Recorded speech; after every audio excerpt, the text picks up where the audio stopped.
주 예수여, 지나간 한 주간 동안 각 처소에서 여러 모양으로 잘 지켜주셨다가 오늘 또 말씀을 들을 수 있는 이런 교회 모임에 참여해 주신 주님 은혜에 감사를 드립니다. 늘 느끼는 것이지만 우리는 너무 연약한 가운데 있어서 조그만 어떤 바람만 불어도 쉽게 흔들리고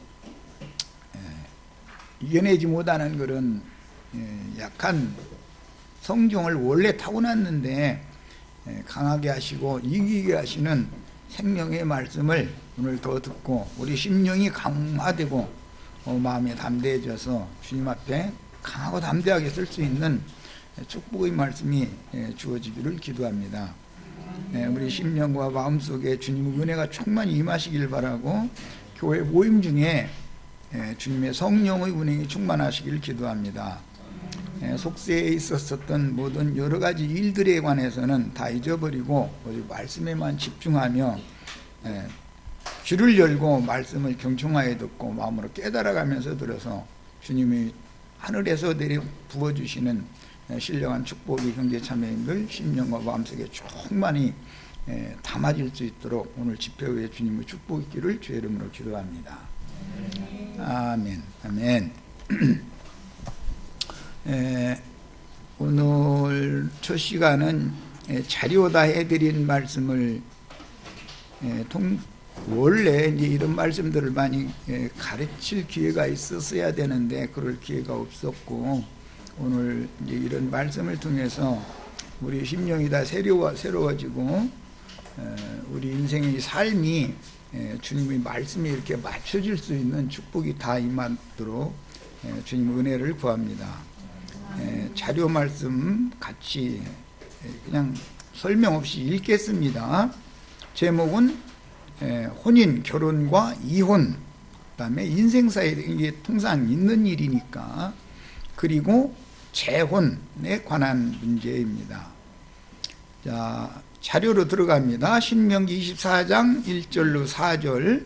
사람이 아내를 맞이하여 데려온 후에 그에게 수치되는 일이 있음을 발견하고 그를 기뻐하지 아니하면 이혼 증서를 써서 그의 손에 주고 그를 자기 집에서 내보낼 것이요. 그랬는데 여기 수치되는 일이라고 번역이 된 이 용어는 원래 문자적인 뜻은 발가벗음, 더러움, 부끄러움 그런 의미를 가지고 있지만 실제 성경에서는 여러 가지로 이제 번역이 됐는데 주로 레위기에서는 그 하체를 범하지 말라 이렇게 표현을 할 때 하체라고 번역을 해서 제일 많이 사용된 것이 하체라고 번역이 됐고, 그 다음에는 망을 본다라는 뜻, 중탐을 보내서 엿본다 할 때 엿보다라고도 번역이 됐고, 그 다음에는 예레미야 애가 이런 데 보면은 우리가 하나님 앞에 이렇게 버림을 받아가지고 이방인들에게 조속거리가 되었나이다 할 때 거기 조속거리라고 번역이 됐어요. 그래서 이 수치라고 하는 개념이 말할 때 벌거벗김 당하면 부끄럽잖아요. 그런 개념이고, 그 다음에 내가 남한테 탐지당하면 부끄럼 당하는 거죠. 누군가가 나를 예를 들어 요즘에는 그 뭐라고 그러나 이렇게 몰래 카메라 뭐 이제 이런 거 몰래 카메라 말고 그냥 그 법적으로도 길거리니 뭐 마을이니 CCTV. 그런데 사실 그게 사실은 인권유린하는 것이거든요. 사람이 국가의 안전을 위해서 그렇게 하는 거겠지만은 그게 사실은 그 CCTV 앞에 가려면 뭔가 괜히 찜찜하잖아요. 괜히 나의 모든 정체가 이렇게 다 국가에서 나의 삶을 이렇게 다 이게 일일이 정탐하고 엿보고 이러는 건가 이제 그런 생각이 들잖아요. 그런 의미단 말이야. 여기 수치라는 뜻은 그런 의미 또 뿐만 아니라 남에게 하나님께 이스라엘 백성들이 바벨론이나 아시리아나 이런 데로 쫓겨났을 때 그 이방인들에게 오히려 수모를 당하는 거잖아요. 하나님의 백성이라고, 저희가 축복받은 백성이라고 그러더니 겨우 우리나라에 와서 더부살이 하러 왔냐, 이런 식으로 되면 그게 말도 못하는, 그게 이제 조속거리가 되는 거죠. 그런 의미가 있다. 이제 문자적인 의미 설명을 해드렸고, 이 수치라고 하는, 에르바라고 하는 말이 나오게 된 셈족의 문화를 지금 이제 여기다 내가 적어준 거예요. 셈족 문화는 여인이 가장 수치스러운 것은 결혼을 했는데 아이를 못 낳아. 첫째, 제일 수치스러운 것이 그거예요. 그것은 쫓겨날 수도 있었어요. 특히 궁중에 들어간 황후가 아이를 못 낳아. 그러면은 황후 자격이 박탈당할 수 있단 말이야. 그리고 그 시어머니가 다른 여자를 간택해서 황후 자리를 내놓으라고 할 수가 없기 때문에 그대로 그 여자를 이제 다른 작은 어떤 초소에다가 드릴 수밖에 없겠지만 황후 전에다 바로 드릴 수는 없죠. 그렇지만 그 후에 들어온 여자가 아이를 딱 낳으면은 황후는 자연히 자리가 힘을 잃게 되기 때문에 물러나게 마련인 거예요. 예, 그런 문화가 있단 말이야. 이게 셈족의 언어에는 그런 문화가 있다는 걸 이해를 하셔야 돼요. 두 번째로는 시부모님이나 남편을 무시하면서 어떤 언행을 방자하게 행해서 시부모님이나 남편이 그 아내로 말미암아 또는 며느리로 말미암아 타인들에게 수모를 당한 경우, 그럴 수가 있죠. 교만방자한 며느리 들어오면 집안 망하는 거 아니에요. 시어머니, 시아버지 있는 데서도 말을 함부로 막 이렇게 해버리고, 그렇게 하면은 사람들이 없을 때 같으면 그냥 넘어가기도 뭐 쉽고 주의만 주고 넘어가면 되지만, 타인들이 보고 듣는 데서 그런 행동을 딱 해버렸다 그러면은 이것은 그 여자를 내쫓을 수가 있는 거단 말이야. 그만큼 이게 수치되는 일이단 말이야. 이게 셈족의 문화예요. 이제 그 다음에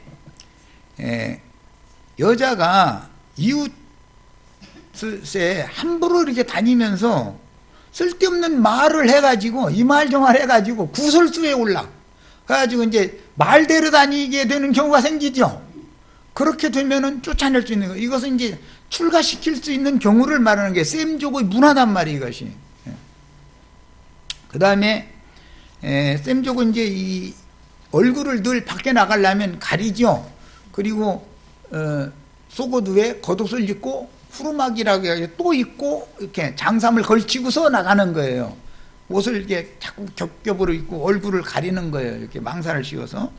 그렇게 하지 않고 타인들에게, 특히 남정네에게 자기 얼굴을 드러내거나 신체의 어떤 일부를, 하체를 이렇게 뭐 치마를 걷어서 이렇게 어떤 뭐 개울 같은 데 건너가려면 물에 치마가 젖지 않게 하려면 조심스럽잖아요. 그런데 저쪽에서 남자가 보고 있어. 그런데 치마를 그것도 이렇게 올리고서 건너가면 안 되는 거단 말이야. 그 남자를 먼저 지나가게 한 다음에 건너가야 되는 거단 말이야. 그리고 어떤 남자가 지나가는데 그 남자 앞에 씩 앞을 이렇게 지나가고, 이런 것은 절대 용납되지 않는단 말이야. 이 셈족의 문화예요. 이제 이런 개념에서 수치되는 일이라고 하는 이 용어가 나온 것이단 말이야. 자, 그 다음에 이제 2절로 갑니다. 그 여자는 그의 집에서 나가서, 이건 남편의 집에서 나가야 된다 이 말이죠. 수치되는 일이 발견이 된 경우를 말하는 거예요.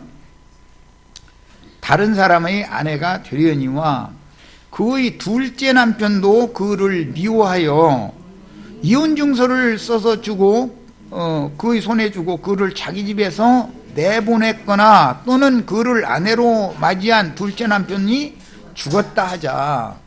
그런 경우는 율법은 사람의 흠이 있을 때, 즉 수치되는 일이 있을 때 이혼증서를 써줘가지고 쫓아낼 수가 있었어요.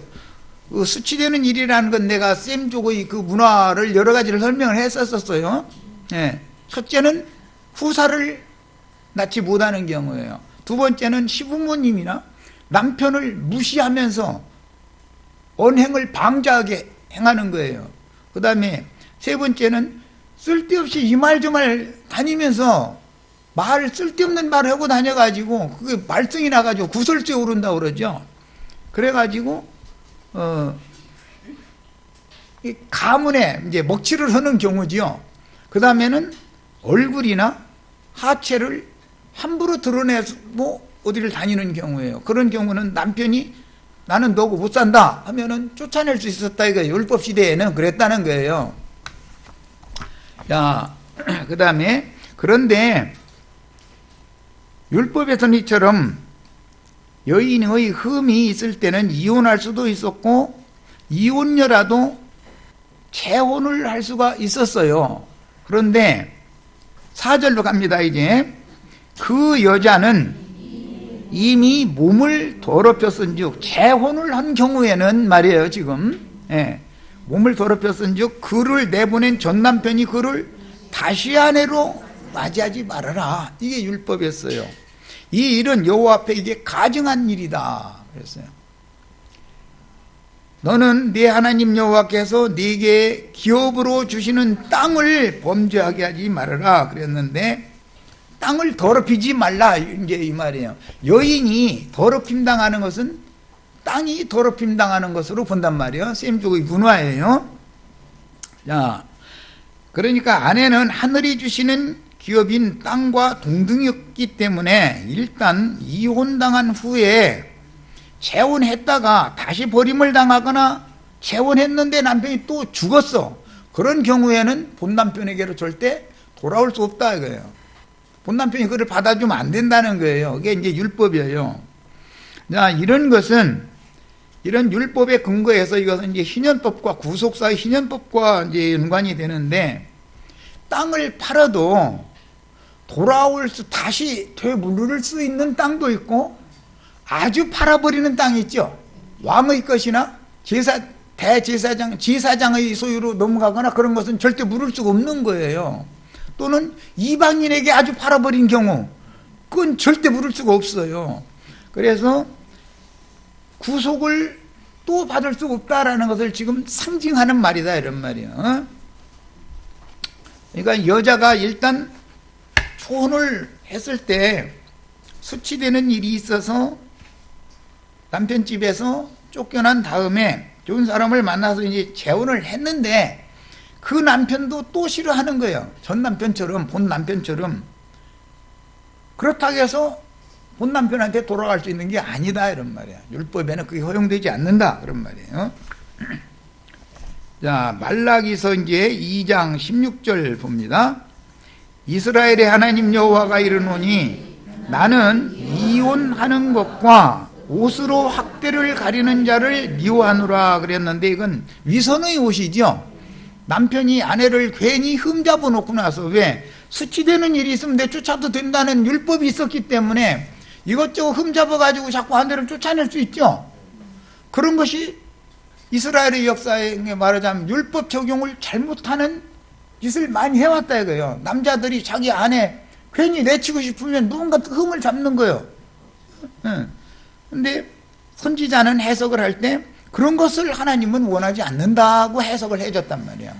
그러니까 본래의 뜻은 율법의 본래 목적은 그렇게 오남용하라는 뜻이 아니었죠. 아내를 함부로 내치는 말씀으로 쓰라는 말이 아니었단 말이야.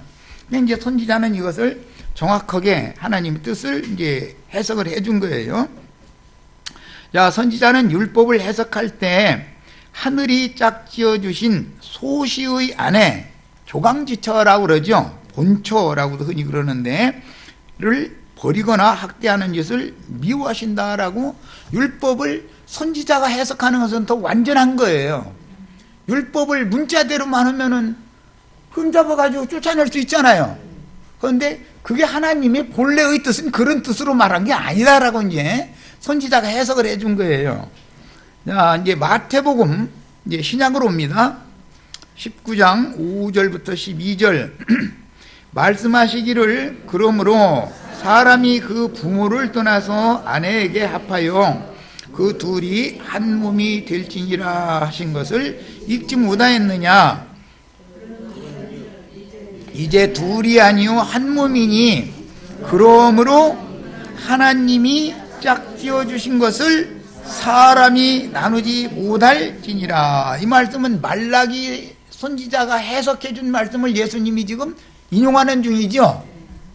그러니까 율법을 문자대로 하는 것은 맞지 않는 거다 그런 말이에요. 그러면은 오남용해질 수가 있잖아요. 괜히 아내와 무언가 때문에 뭐 살다 보면 다툴 수도 있고 뭐 다 의견이 서로가 부딪힐 수도 있고, 그런데 무언가 트집 잡아가지고 쫓아내면 안 되잖아요. 그러니까 그렇게 오남용을, 그런데 율법을 지키는 자들은 남존 여비 사상이 그때는 강했기 때문에 말씀을, 율법을 오남용했다 이거예요. 신명기 24장의 말씀을. 그러니까 그걸 선지자가 그렇게 하라는 것이 아니었다 본래는, 그 말을 했는데 예수님은 말라기 선지자의 해석을 갖다 지금 인용을 해서 가르치는 거예요.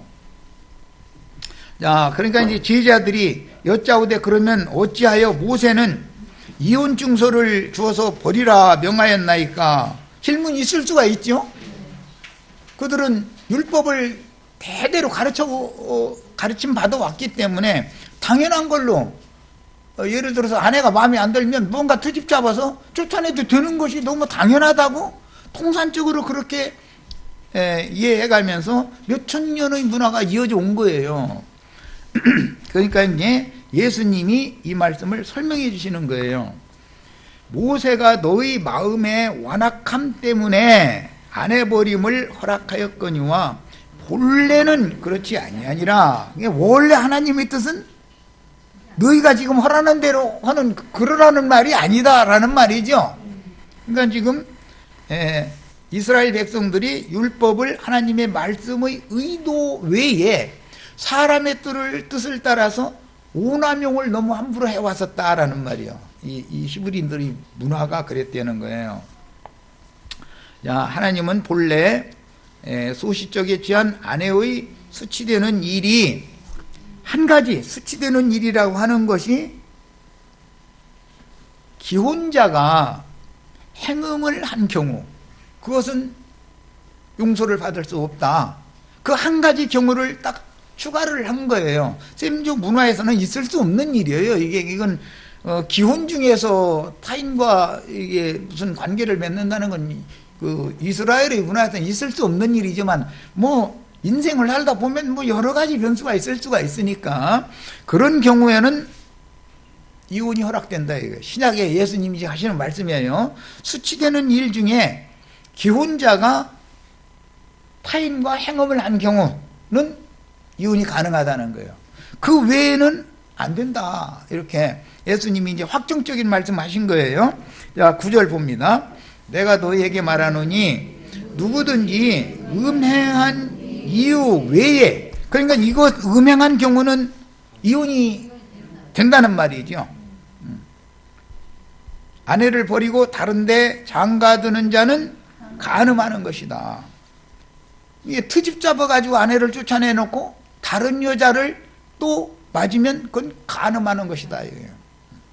그 다음에 내가 너희에게 말하는 10절 제자들이 이르되 만일 사람이 아내에게 이같이 할진대 장가들지 않는 것이 좋겠나이다. 그런 거 보니까 아니 아내나 나나 그러면 동등이단 말이에요? 신분의 위치가 같단 말이에요? 이런 말이죠, 말하자면. 그럼 제자들까지도 수천 년 동안 아내가 수치되는 일이 있다라는 걸, 셈족의 문화를 예를 들어서 자식을 못 낳는 경우, 그 다음에 시부모님이나 남편을 망신 준 경우, 뭐 이 집 저집 다니면서 쓸데없는 말 해다가서 그 말이 꼬리 잡혀가지고 이제 말 대러 다녀야 되고 이제 이렇게 해가지고 가문의 망신을 주는 경우, 이제 예수님이 지적하신 거는 음행을 한 경우인데, 음행은 거의 없다시피 한 일이니까 이건 뭐 예외로 하고, 이 세 가지 경우는 당연히 쫓아내도 된다고 제자들도 그렇게 알고 있었어. 그런데 특히 여기서 베드로가 이 말을 사실 앞장서서 했을 거니까, 베드로가 아내와 가끔 다퉜을 것 같죠. 그래가면서 아이고 이걸 팍 내쳐버려 이런 생각을 했었을 것이다 이거예요. 베드로는 아내가 있는 사람이 있었으니까. 그러니까 베드로도 율법을 지금까지 세뇌당해 오기를 대대로 그것이 너무 당연한 셈족의 문화, 이 히브리인들의 문화였으니까 여차해가지고 도저히 한 번만 앞으로 더 이렇게 기어붙어봐라, 내가 이걸 가만 놔둬라, 아예 내쳐버리고 말겠다, 이렇게 했을 가능이 많은 말이에요. 그러니까 이렇게 물어본 거예요. 그럴 바에면 아예 장가 들지 않는 게 낫지 않습니까? 이 말은 아내 얻어가지고 계속 잘 지낸다는 거예요. 속이 응어리가 많이 맺혔다는 거예요. 우리 편영재님은 안 그러신가 몰라도 아이고 열불나 하는 데 있죠. 그거 몇 번 하다 보면은 수치되는 일로 투집 잡아가지고 내치고 싶은 마음이 있죠. 그거 없으면 사람이 아니에요. 하나님이 얼마나 사람 심리를 잘 아는지 몰라요. 창조자니까 너무 잘 아시지. 그런데 그것도 안 된다는 거예요. 그건 안 되는 거다. 그렇게 함부로 하나님이 짝져준 걸 사람이 절대로 함부로 이렇게 나누는 건 아니단 말이에요. 그러니까 예수님의 말씀을 하고자 하는 의도를 충분히 이해를 하셔야 되겠어요. 자, 그리고 나서 이제 해석을 해주는 거예요. 예수께서 이르시되 사람마다 이 말을 받지 못하고 오직 타고난 자라야 할지니라. 어머니의 태로부터 고자된 자도 있고, 원래 불구자로 태어날 수도 있죠. 그 다음에 사람이 만든 고자도 있고, 이제 이런 경우는 특별한 경우죠. 그 다음에 천국을 위하여 스스로 된 고자도 있도다. 그러니까 모든 사람이 똑같은 걸 받을 수는 없고, 받을 만한 자기 타고난 은사대로 받아라. 근데 세 부류가 있는 거예요.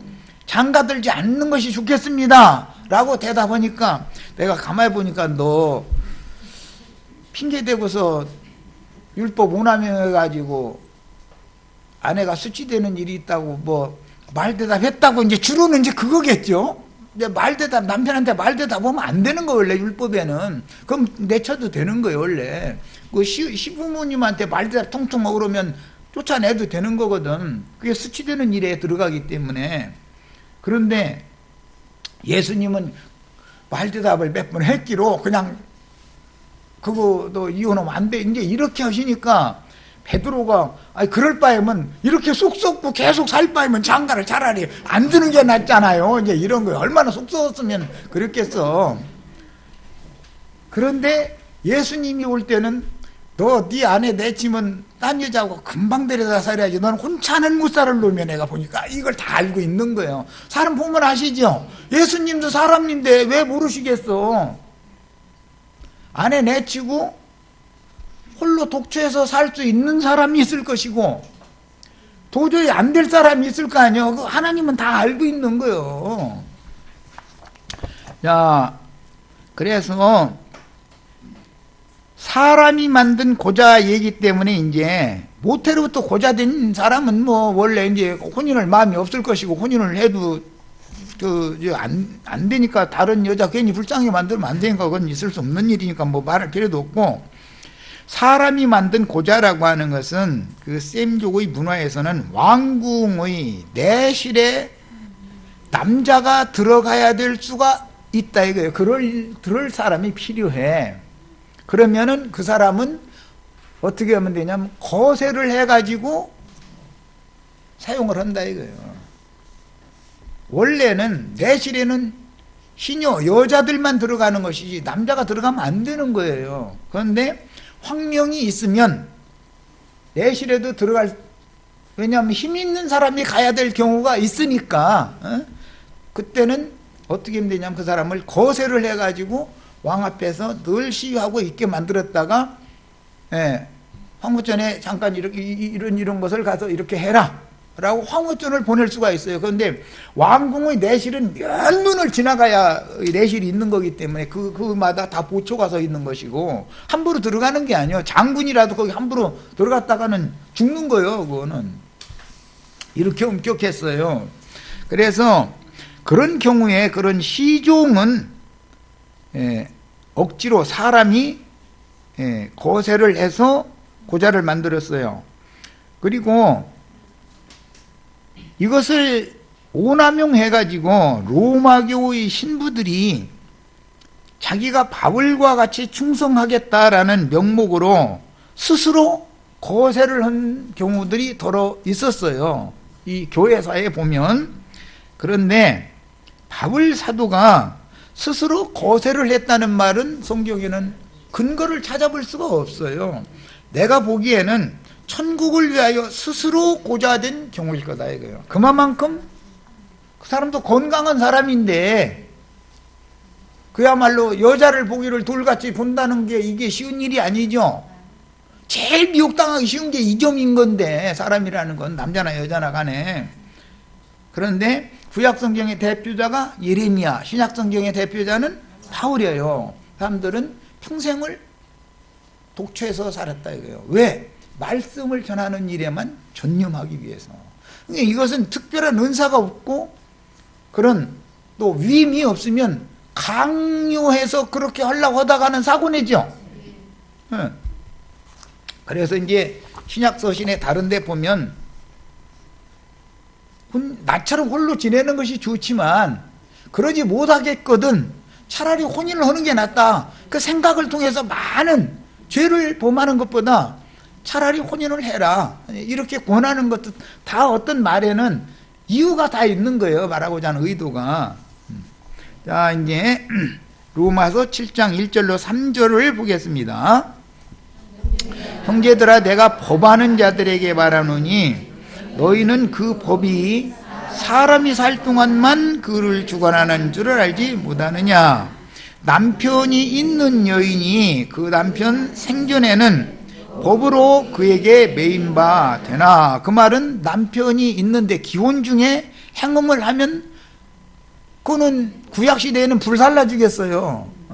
기혼자가 구약시대에 기혼자 여자가 기혼 중에 타인 남자와 행음을 하면 불살라 죽였어요. 그냥 돌로 쳐서 죽이는 것도 아니고 반드시 죽이기는 죽이는데 불살라 죽여. 돌로 쳐 죽이는 경우와 불살라 죽이는 경우는 사형법 두 개 전혀 다른 거예요. 아주 극형에 처하는 거예요. 영원히 용서할 수 없다라는 뜻을 할 때는 불살라 죽이는 거예요. 자, 그런데 남편 생전에는 남편이 살아있으면 예를 들어서 병이 들어가지고 빨리 안 죽고 10년, 20년, 20년이 지났는데 병간호만 계속 사람 힘들게만 해도 남편이 숨이 끊어지지 않았으면 다른 사람 만나면 돼야 안 돼요? 안 된다고 말이야. 안 되는 거예요. 이렇게 엄격해 이게. 만약에 이제 그러다가 그 남편이 죽으면 자유, 법에서 남편의 법에서 벗어난다 이거예요. 이제 남편의 법이 그러면 아내의 법도 마찬가지죠. 아내가 병나서 병원에 가서 병간호 몇 년을 했는데도 진짜 나 같으면 속 터져 죽어 아주. 이게. 차라리 빨리 각 죽어버리든지 뭐 아니면 뭐 얼른 일어나든지 해야 되는데 일어나들 못하고 수십 년이 만약에 걸려도 남편이 그 사이에 다른 여자를 보면 안 된다 이거예요. 이게 법이단 말이에요. 이렇게 엄격한 거예요. 자, 그 다음에 이제 더 봅니다. 그러므로 만일 그 남편 생전에 다른 남자에게 가면 음녀가 된다. 그런 경우는 구약 같으면 불살라 죽이는 죄를 범하는 거예요, 이게.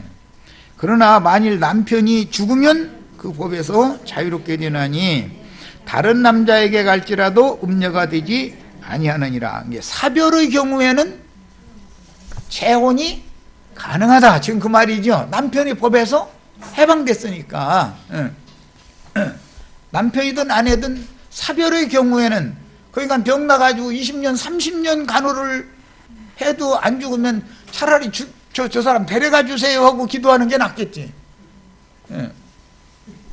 또 이렇게 하면 그 말씀 가르치는 사람이 저 사람 데려가 달라고 기도하라고 가르치냐. 그러니까 이게 인간사로 보자면 그럴 거 아니냐. 이게 답답하니까.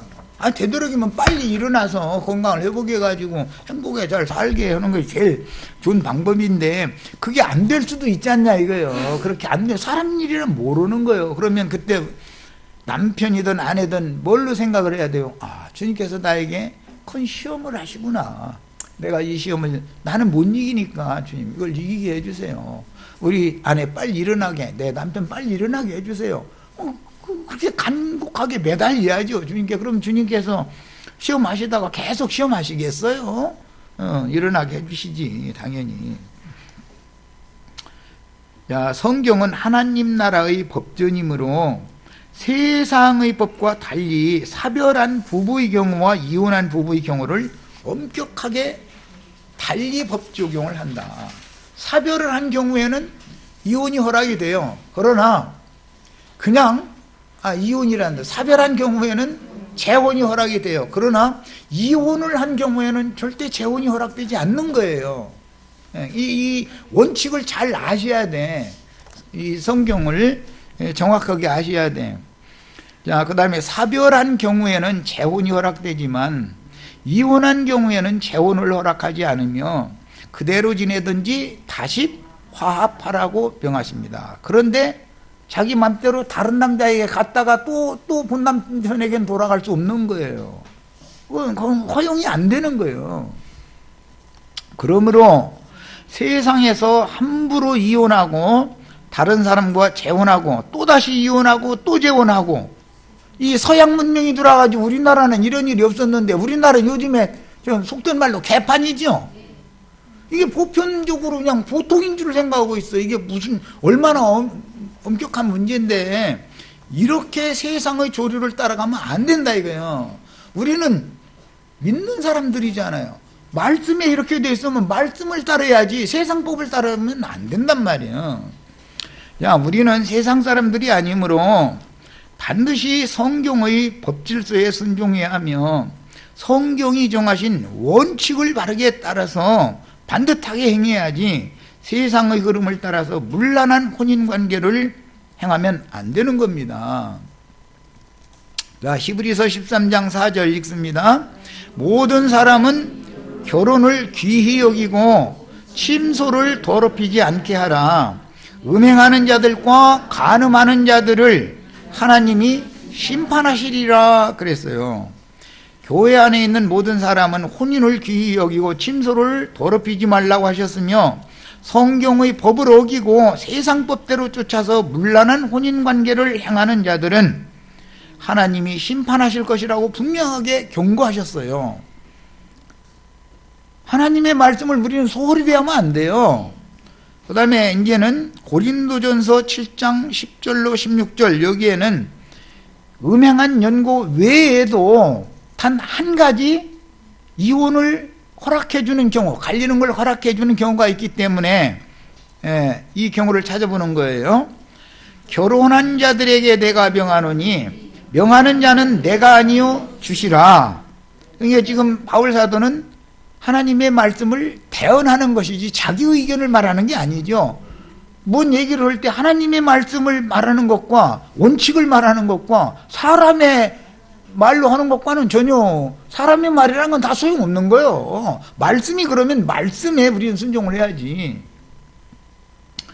자, 여자는 남편에게서 갈라서지 말고 만일 갈라섰으면 그대로 지내든지 다시 그 남편과 화합하든지 하라. 이건 왜 그러는지 아시겠죠? 땅을 더럽히는 것은 하나님이 허용하지 않는다 이거예요. 재혼을 했다가 본 남편에게도 절대 돌아갈 수 없어요. 율법에는. 그런 것과 똑같은 걸 신약에도 그대로 적용을 한단 말이에요. 지금 남편도 아내를 버리지 말라. 남편이라고 그러면 자유롭냐? 그거 안 된다는 거예요. 마찬가지예요. 그 나머지 사람들에게 내가 말하노니는 주의 명령이 아니라, 이 말은 바울 사도가 권고의 말을 하는 말이죠. 만일 어떤 형제에게 믿지 아니하는 아내가 있어 남편과 함께 살기를 좋아하거든 그를 버리지 말며, 어떤 여자에게 믿지 아니하는 남편이 있어 아내와 함께 살기를 좋아하거든 그 남편을 버리지 말라. 일단 결혼을 했는데 남편과 아내가 짝 믿음인 경우가 있죠. 여기 내 앞에 앉은 아무개처럼. 그래도 함부로 행하면 안 된다 이거요. 난 내 남편이 나 신앙생활하는데 너무 방해가 되니까 나 이혼하겠습니다. 안 된다는 거예요. 그냥 살아야 된다는 거예요. 그럼 사람 죽을 일이지 그게. 그래도 하나님이 나에게 나의 신앙을 자라게 하기 위해서 그렇게 하실 수도 있는 거고 여러 가지 연유가 있어. 중요한 것은 남편을 자꾸 설득해서 전도를 해야 된다 이게요. 전도를. 그러면 그도 주님이 때가 차서 나를 시험할 만큼 시험하고 나서 은혜를 입으면 그가 나보다 더 앞서갈 수도 있죠. 늦게 출발했지만 신앙이 더 앞서갈 수도 있는 거 아니고 모르는 거예요. 인생사라는 건. 자, 그 다음에 믿지 아니하는 남편이 아내로 말미암아 거룩하게 되고, 거룩하게 된다는 건 세속적인 사람에서 하나님의 것으로 분별되는 상태를 지금 말한 거예요. 믿지 아니하는 아내가 남편으로 말미암아 거룩하게 되나니, 이제 줄 쳐놓습니다. 그렇지 아니하면, 지금부터 여기는 줄을 쳐놓는 거예요. 그렇지 아니하면 너의 자녀도 깨끗하지 못하니라. 그러나 이제 거룩하니라 그랬어요. 거기는 줄을 쳐놓습니다. 뭔 말이냐? 그렇지 아니하면 이라는 건 함부로 이혼을 해버리면, 그렇지 아니하면이 이 말이죠. 짝믿음이니까 내 아내가 나의 신앙에 자꾸 걸림돌이 된다, 내 남편이 나의 신앙생활에 걸림돌이 된다, 그걸 핑계 삼아서 함부로 이혼을 해버리면 그 말이요, 그거 안 된다고 앞에 얘기를 해놨기 때문에, 그렇게 함부로 이혼을 하는 경우는 앞에서 사도의 권면의 말을 한 것을 지금 어기는 거예요. 그게 그렇지 아니하면이 되죠. 그러면 예를 들어서 두 사이에 자식이 없는 홀몸이었으면 조금 서로 같이면 가볍죠. 그런데 자식을 둔 경우 아버지가 기르거나 어머니가 기를 거 아니에요, 이제 그 자식을. 그런데 아버지에게 맡겨졌어, 자식이 어떤 사정 때문에. 예를 드는 거예요. 그런데 다른 아내를 맞으면 그 어머니는 의모가 되는 것이죠. 또 부부 사이에 자식이 있는데 남편과 멋대로 이혼을 했어. 뭐 신앙이 다른 의도 그것 때문에 이혼을 한 거예요. 그런데 자식이 딸려 있어. 그런데 새 남편을 맞으면 내 자식은 자기의 핏줄이 아닌 남자를 아버지라고 불러야 되니까 관계가 의무 관계죠. 야, 그래서 그렇지 않으면 너의 자녀도 깨끗하지 못하다, 이 말은 무슨 뜻이냐? 의자가 되게 하지 말라 그 말이에요. 그 자식이 길을 못 피게 돼 있죠. 하나님은 성령의 감동을 통해서 바울 사도에게 이런 것을 다 감안을 해서, 너희가 만약에 자식을 딸렸는데 신앙이 다르다라는 것 때문에 이혼을 덜컥 해버렸어. 그리고 홀로 지내면야 다행이지만 그렇지 않고 누군가를 다시 재혼을 했어.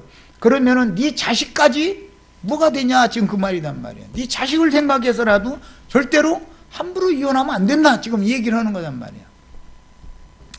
우리는 하나님의 말씀을 엄히하게 들으셔야 돼. 예. 다시 재혼을 하면 그 자식이 하나님이 보실 때 깨끗한 자식, 동네 사람들한테 놀림거리 당하지 않겠냐 이 말이요. 그 동네에서 이사를 가도 지금은 뭐 그래서 호적 뭐 초분까지 해오라고는 않고 그러는데, 옛날에는 이상하게 호적을 띄우라 해가지고 하면은 이혼했는데 새엄마하고 같이 살면 그런 거, 또 새남편하고 같이 살면 그런 것이 다 학교에 친구들한테 다 알려지게 이렇게 정말 참 노출시키면 안 되는 것까지 이렇게 되면은 어느 결혼에 선생님만 알고 말해야 되는데, 그것을 또 어떻게 된 것이 아이들까지 알게 되면 그 아이는 세상말로 왕따 당해가지고 교육도 제대로 받을 길이 막혀버릴 수가 있어. 이제 현대식으로 나는 얘기하는 거예요. 이만큼 특히 자식이 없는 경우는 그래도 좀 가볍지만, 자식이 딸린 경우는 자식을 생각해서라도 절대로 의무 자식이나 의부 자식이 되게 만들면 안 된단 말이에요, 절대로. 나의 육체의 욕구를 채우기 위해서 내 자식을 그렇게 만들어놓으면 뭐냐, 그건 지금 그 말이란 말이에요. 명심해서 들으셔야 돼, 이런 말씀은. 특히 우리 저 젊은 청년들, 예, 하나님의 말씀이라는 것이 얼마나 엄연가를 알아야 돼. 오늘 저기 또 한 가정이 안 나왔는데 하나님의 말씀은 엄격해요. 자, 그 다음에 혹 이제는 거룩하니라 라는 말은 홀로 살거나 다시 본남편과 합하거나 그러면 그 자식은 아무 문제가 없죠. 외부모 자식으로 사는 게 걔로는 낫다 이거예요. 엄마나 아빠가 새 여자를 얻거나 새 남자를 얻었을 경우에 자식으로 봐서는 아빠나 엄마가 홀로 사는 것만 또 못 얻게 되는 거다 이런 말이에요. 하나님은 이런 걸 다 감안하고 있어요. 하나님이 인생사에서 일어나는 걸 뭘 모르시겠어. 다 아시지. 혹 믿지 아니하는 자가 갈리거든 갈리게 하라. 형제나 자매나 이런 일에 구애될 것이 없느니라. 그러나 원칙이 갈리는 것이 원칙이 아니라 갈리지 않는 것이 원칙이에요. 원칙은 특히 자식 딸려가지고서 함부로 갈리고 재혼을 하는 건 절대 허용이 안 된단 말이에요.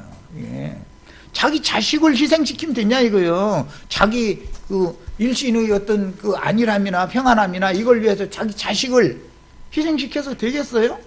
그건 사람으로 할 짓이 아니지. 그 다음에 그러나 하나님은 화평 중에서 너희를 부르셨느니라 그랬어요. 아내된 자여 네가 남편을 구원하려는지 어찌할 수 있으며 남편된 자여 네가 내 아내를 구원하려는지 어찌할 수 있으리요 그랬어요. 그러니까 할 수 있으면 다시 앞에서 그 짱믿음을 가진 남편이나 아내를 자꾸 설득해서 구원을 시켜라. 그게 제일 좋은 방법이다. 지금 이 얘기를 제시한 거죠. 자, 마태복음 5장 32절 읽어나갑니다. 그러나 나는 너에게 말한다. 음행한 경우를 제외하고 아내와 이혼하면 그 아내를 간음하게 만드는 것이다. 뭐 이제 나이 먹어서 이런 경우는 뭐 큰 문제가 안 될 수도 있겠지만 젊은 경우에는 젊은 과부 보고 그래도 수절하고 그냥 정절 지켜가면서 살아 강요할 수 있는 문제가 아니죠. 친정아버지 친정어머니도 딱하기도 할 뿐 아니라 그걸 강요 못 한단 말이야. 인생사라는 건 여러 가지의 변수가 생길 수가 있으니까. 또 누구든지 이혼한 여자와 결혼하는 사람도 간음죄를 짓는 것이다. 이혼한 여자에게 재혼을 하면 안 된단 말이에요. 이혼한 여자에게는. 사별한 여자에게는 그게 가능한 거예요. 문제는 내 아내도 사별을 했어야 되고 내 남편도 사별을 했으면 둘이 다 사별한 경우는 가능해. 한 편만 사별하고 한 편은 사별한 것이 아니야. 그건 가능하지 않은 얘기단 말이에요. 이렇게 엄격한 거예요. 성경이라는 건. 자, 누가복음 16장 18절입니다. 누구든지 남자가 자기 아내와 이혼하고 다른 여자와 결혼하면 간음죄를 짓는 것이다. 그리고 이혼한 여자와 결혼하는 남자도 간음죄를 짓는 것이다. 이게 성경 이야기예요. 자, 신약 성경에는 이혼하라는 말씀이 없습니다. 그리고 이혼한 여인에게 장가들면 간음관계이고 아내를 버린 자에게 시집을 가도 간음관계다라고 분명하게 기록을 하셨습니다. 말씀은 무조건 순종해야 돼. 말씀에 대해서 항거하면 안 되는 거예요. 우리가 무슨 세상 사람이 아니잖아요. 고전 7장 15절에는 형제나 자매에게 믿지 아니하는 남편이나 아내가 있어서 갈리기를 원할 땐 갈리게 하라라고 하셨지, 그렇다고 해서 함부로 재혼을 허락하신 얘기가 아닙니다. 재혼하라는 말이 아니에요. 그 다음에 여자는 남편에게서 갈라서지 말고, 제일 좋은 건 이거예요. 갈라서지 않는 거예요.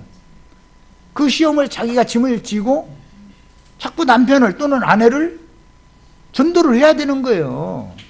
그래서 그를 구원시켜가지고서 짝믿음을, 같은 믿음, 합한 믿음을 가지고 하라는 게 내 사명이다라는 말이요. 이렇게 생각을 해야 되는 거예요. 만일 갈라섰으면, 갈라선 경우에 이제 하도 신앙에 박해를 가하는 수가 있죠. 남편이 막, 예를 들어 어떤 심한 경우는 교회 모임에 나가고 그런다 해가지고 막 폭행을 하고 막 이런 수도 있지요. 도저히 못 견디었으면 갈라서는 것은 허용이 된다 이거예요. 거기까지예요.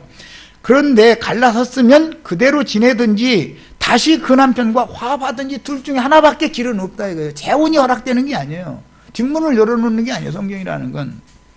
남편도 아내를 버리지 말라. 그게 같은 입장이다 이런 말이죠. 이 말씀이 주님의 명령입니다. 불신자 남편이나 아내로 인하여 갈린 경우는 혼자 지내든지 다시 합하라고 명령하셨지 다른 남자 혹은 다른 여자와 함부로 재혼하라는 것이 아닙니다.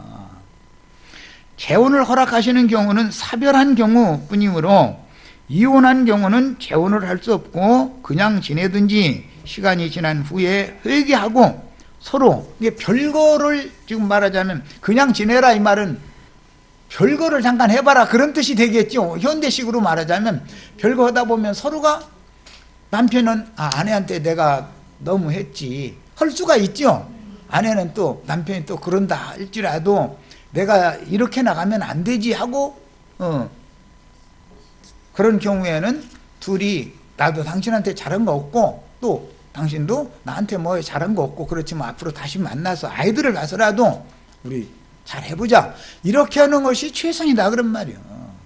이게 성경 이야기예요. 야, 우리는 성경을 너무 쉽게 읽어버리고 믿음이 다른 이유로 아무 생각 없이 갈라서고 나서는 함부로 재혼하는 것이 하나님의 명령을 어기는 짓이고 이건 히브리서에는 심판하신다고 돼 있어. 이런 것을 바르게 깨달아서 성경대로 인생을 경영해야만 성공적인 인생이 될 수가 있습니다. 우리는 세상 사람들이 아니기 때문에 세상은 다 그렇게 한다 할지라도 세상이 그렇게 하거나 말거나 그러고 우리는 상관이 없는 사람들이잖아요. 세상이 이런다고 우리가 말씀을 버리고 세상을 따라가겠어요? 야, 이제 지금부터는 이제 다른 각도에서 또 다른 말씀을 봅니다. 주님은 모든 죄인들을 사랑하심으로 회개하면 용서하십니다. 이제 예를 들어서 말씀이 이런 말씀이 엄연하게 있는 것을 모르고 이런 가르침을 받은 사실이 없었기 때문에 성경을 가지고만 다녔지 읽어보지는 않았고 읽었어도 이게 뭔 소리인지 뭐 이런 걸 몰라서 그렇게 예를 들어서 이제 뭔가를 성경이 하지 말라는 걸 했어. 그런 경우가 있을 수가 있죠. 이제 그런 경우는 어떻게 할 거냐 이거요. 이미 그렇게 다 돼버렸는데 이제 이 말이요. 그럼 어떻게 했냐 이거요. 이것도 대책이 있어야 될 거 아니요. 예, 이제 지금부터 이제 그걸 보는 거예요. 다만 용서의 경우는 그가 회개하고 돌이킨 경우에만 해당하는 것이지 회개하고 돌이키지 않는 경우에는 몰라서 그랬다라는 건 핑계거리밖에 안 되는 얘기다. 나중에라도 진리를 가르침 받으면 돌아서야 된다 이거예요. 뭘로 그랬을지라도. 자, 그래서 진리를 모르고 범법한 경우에 진리 증거를 받았으면 반드시 회개하고 돌이켜야지 교회에서 성경이 간음 행위로 규정하는 문란한 행위를 한다면 사실은 말씀이신 하나님을 등지는 악행이 되므로 지난날 행한 범과에 대하여는 철저하게 돌이키고 이제부터는 성경에 기록된 말씀에 순종을 해야 하는 겁니다. 이건 뭐 사람의 선한 생각을 여기다 개입시키면 안 되는 거예요. 사람의 얘기 하나님의 말씀은 사람의 생각과 하나님의 생각은 전혀 다르기 때문에 하늘과 땅만큼 거리가 있는 거예요. 자, 고린도전서 5장의 경우를 봅니다. 너희 중에 심지어 음행이 있다 함을 들으니 그런 음행은 이방인 중에서도 없는 것이라. 그게 참 이상한 음행을 한 거예요. 정말 참. 누가 그 아버지의 아내를 취하였다 하는도다. 이 모자가 교회에 있던 사람들이다 이거예요. 이 모자가 그런 경우에 이제 그리하고도 너희가 오히려 교만하여져서 참 성경이 정직하지요. 불경 같으면 이런 일이 있으면 이거 경전에다가 써놔요, 안 써놔요? 경전이 더럽혀지기 때문에 안 써놓아야 맞잖아요. 모자지간에 뭐 이상한 짓을 했다 그러면은 이게 거룩한 말씀에다가 이걸 쓴다는 게 있을 수 없는 일이죠. 성경은 절대 거짓말 안 한다. 하나님은 거짓말을 말할 수 없는 분이다. 인생사에서 일어날 수 있는 모든 걸 그대로 있는 그대로 다 적어 놓는 거예요. 자, 그리하고도 너희가 오히려 교만하여져서 어찌하여 통한이 여기지 아니하고 그 일 행한 자를 너희 중에서 쫓아내지 아니하였느냐. 이걸 출애시킨다고 그러죠. 내가 실로 몸으로는 떠나 있으나 영으로는 함께 있어서 거기에 있는 것 같이 이런 일을 행한 자를 이미 판단하였노라. 판단했다는 말은 정죄했다 이거예요. 뭘로? 하나님의 말씀에서는 이건 이방인만 묻은 놈이네 라고 판단해버렸다 이런 말이에요. 교회 안에서 있었던 일이에요. 고린도 교회에. 그러면 이 아들만이 문제가 아니라 어머니는 더 문제지요. 아들이 뭐 힘으로 예를 들어서 뭐 어떻게 했다 그러면 혀를 깨물고 죽었어야만 맞는 거죠. 그런데 죽지 못해 지금 살아. 그래도 한 번으로 끝내고 나서 잘못했다고 하는 문제와 완전히 아들의 아내처럼 이렇게 사는 경우는 다른 얘기죠. 자, 주 예수의 이름으로 너희가 내 영과 함께 모여서 우리 주 예수의 능력으로 이런 자를 사탄에게 내어주었으니, 사탄에게 내줬다라는 말은 출교시켰다 그 말이야. 이방인과 똑같이 이방인만도 못한 놈이네, 이건 짐승과 방불한 놈이네 하고 교회 생활 못하게 만들었다 지금 그 말이야. 이것이 사탄에게 내주어버린 거예요. 이는 육신은 멸하고 영은 주 예수의 날에 구원을 받게 하려 함이라. 그러니까 완전히 그 영혼까지 망하라고 내준 게 아니고 회개할 기회를 준다라는 뜻이 여기에 감춰져 있죠. 자, 출애를 명하여 교회에서 많은 사람들에게 공개적으로 이걸 당했으니까 고개를 들고 교회 모임에 올 수 있어요, 없어요? 오라고 사정한다고 올 거요. 그게 이렇게 들면 사람이니까 이게 안 될 거 아니냐 이거요. 교회 중에 딴 관계도 아니고 모자 간의 관계인데 이건 있을 수 없는 일이잖아요. 그런데도 이제 처리는 어떻게 되는지를 지금부터 보는 거예요. 고린도 교회에는 세상에서도 없는 악행을 범한 자가 있었습니다. 아버지의 아내를 취한 그를 교회 중에서 출애시키라. 이 말은 사탄에게 내주어버려라. 세상 신에게 아주 주어버려라. 저 하고픈 대로 하게 놔두어버려라. 그건 인간도 아니다. 이제 이랬다는 말이죠. 이제 현대어로 하자면 그렇게 명하셨지만 나중에 고린도 후서에 가보면 그가 회개함으로 용서하고 다시 받아주고 사랑으로 오히려 그들을 위로해줘라 이렇게 되었어요. 이제 속된 말로 하자면 그 연놈을 그거 용서받을 수 있는 연놈이 아니죠. 이거는 우리 일반적인 상식으로도 그렇잖아요. 어머니와 자식의 여자가 그렇게 없어서 어머니와 그런 관계를 맺고 남자가 그렇게 없어서 자기 자식과 그게 있을 수 없는 일이잖아요. 그런데도 그가 회개하고 돌이켰다 이거예요. 이 두 사람이 다. 그런 이제 얘기를 이제 고린도 후서 그 이야기로 넘어갑니다. 고린도 후서 2장 1절로 11절. 내가 다시는 너에게 근심 중에 나아가지 아니하기로 스스로 결심하였노니. 고린도 전서의 얘기 때문에 그런 거예요. 그런 의미 어디가 있냐 말이에요. 내가 이미 내 영으로 어떤 여자 그 다음에 그 아들 누구가 이런 짓을 했다. 그렇다면 이건 사탄에게 내줘버려야 된다고 이미 정죄를 해버린 거예요. 멀리 떨어져 있었지만 그 소식을 듣고. 그런데 얼마가 지나서 고린도 후서 이제 두 번째 또 고린도 교회에 갈 무렵에는 그가 회개하고 돌이켰다 이거예요. 엄마도 회개하고 자식도 회개하고 돌이켰다. 교회에 와서 교회 생활을 다시 하기를 청했다. 그런 말이죠. 말하자면 우리는 관계를 완전하게 정리했다. 이제 이렇게 한 거죠. 그 소식을 들으니까 바울 사도가 내가 다시는 너에게 근심 중에 나아가지 아니하기로 스스로 결심하였다. 그 확실하다면 이제 조건이요. 내가 너희를 근심하게 한다면 내가 근심하게 한 자밖에 나를이라고 해야 더 이제 이해가 쉬운데, 나를 근심하게 한 자는 누구예요? 어머니를 범한 자단 말이야. 그 자밖에 나를 기쁘게 할 자가 누구냐. 그런데 어머니를 범한 그가 돌이켜야 되는 조건이다 이거예요. 그러니까 지금 우리 기령제님이 내가 근심하게 한 자라고 그럴 때 주님이라고 그랬는데, 사람이 회개하고 돌이키는 것은 뒤에서 영의 감동이 있어야 되는 일이다 이거예요. 응? 교회 생활 내가 여기 아니면 고린도 아니면 살 데가 없어? 내가 딴 데로 이사 가서 우리 엄마하고 나 끝내 살다 이제 그럴 거야. 그럴 수도 있죠. 막 밀어나갈 뭐라고 그래? 막가파 이게 참 막가파라고 그러지. 그럴 수도 있죠. 내가 딴 데로 이사 가서 너희 모르는 데 가서 그러고 거기 가서 교회에 슬쩍 가서 이렇게 뭐 교회 생활하면 될 거 아니냐 이럴 수도 있을 거예요. 얼마든지. 그런데 그 사람들이 돌이켰다 이거예요. 그 사람들이.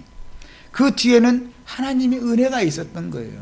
이게 사랑의 하나님이에요. 이제 자, 사도의 명을 따라서 추례당한 그를 인하여 교회가 근심하였고, 그 다음에 사도와 교회를 근심하게 한 자는 그 아비의 아내를 취한 악을 행한 자인데, 그가 돌이키고 모든 것을 정상적인 상태로 돌려놓아야만, 회개했다고 입에 붙은 말만 해서 소용없죠.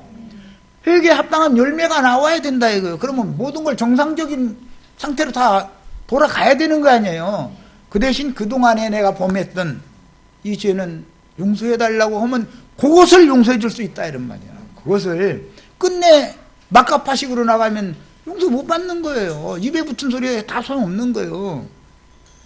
야, 내가 이같이 쓴 것은 내가 갈 때 마땅히 나를 기쁘게 할 자로부터는 하나님의 은혜가 있어서 회개한 자란 말이야.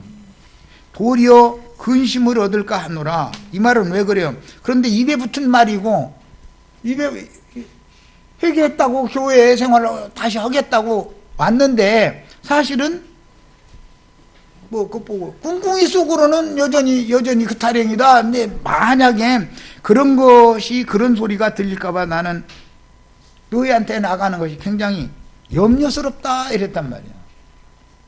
또 너희 모두에 대한 나의 기쁨이 너희 모두의 기쁨인 줄을 확신하노라. 이 말은 그들이 회개하고 돌이키면 바울 사도만 기뻐하는 게 아니라 교회도 함께 기쁘다 지금 그 말이에요. 야, 사도가 고린도 교회를 다시 방문할 때 전에 추례당한 그가 회개함으로 모자간의 지위와 신분을 명확하게 정리하지 않고 말로만 회개했다고 하거나 어물쩡 교회 생활로 돌아옴으로 사도와 교회가 근심을 얻을까 그것을 염려하는 말씀을 했어요. 정말로 돌이켰으면 모든 관계를 원래 원 상태로 돌려놔야 되는 거예요.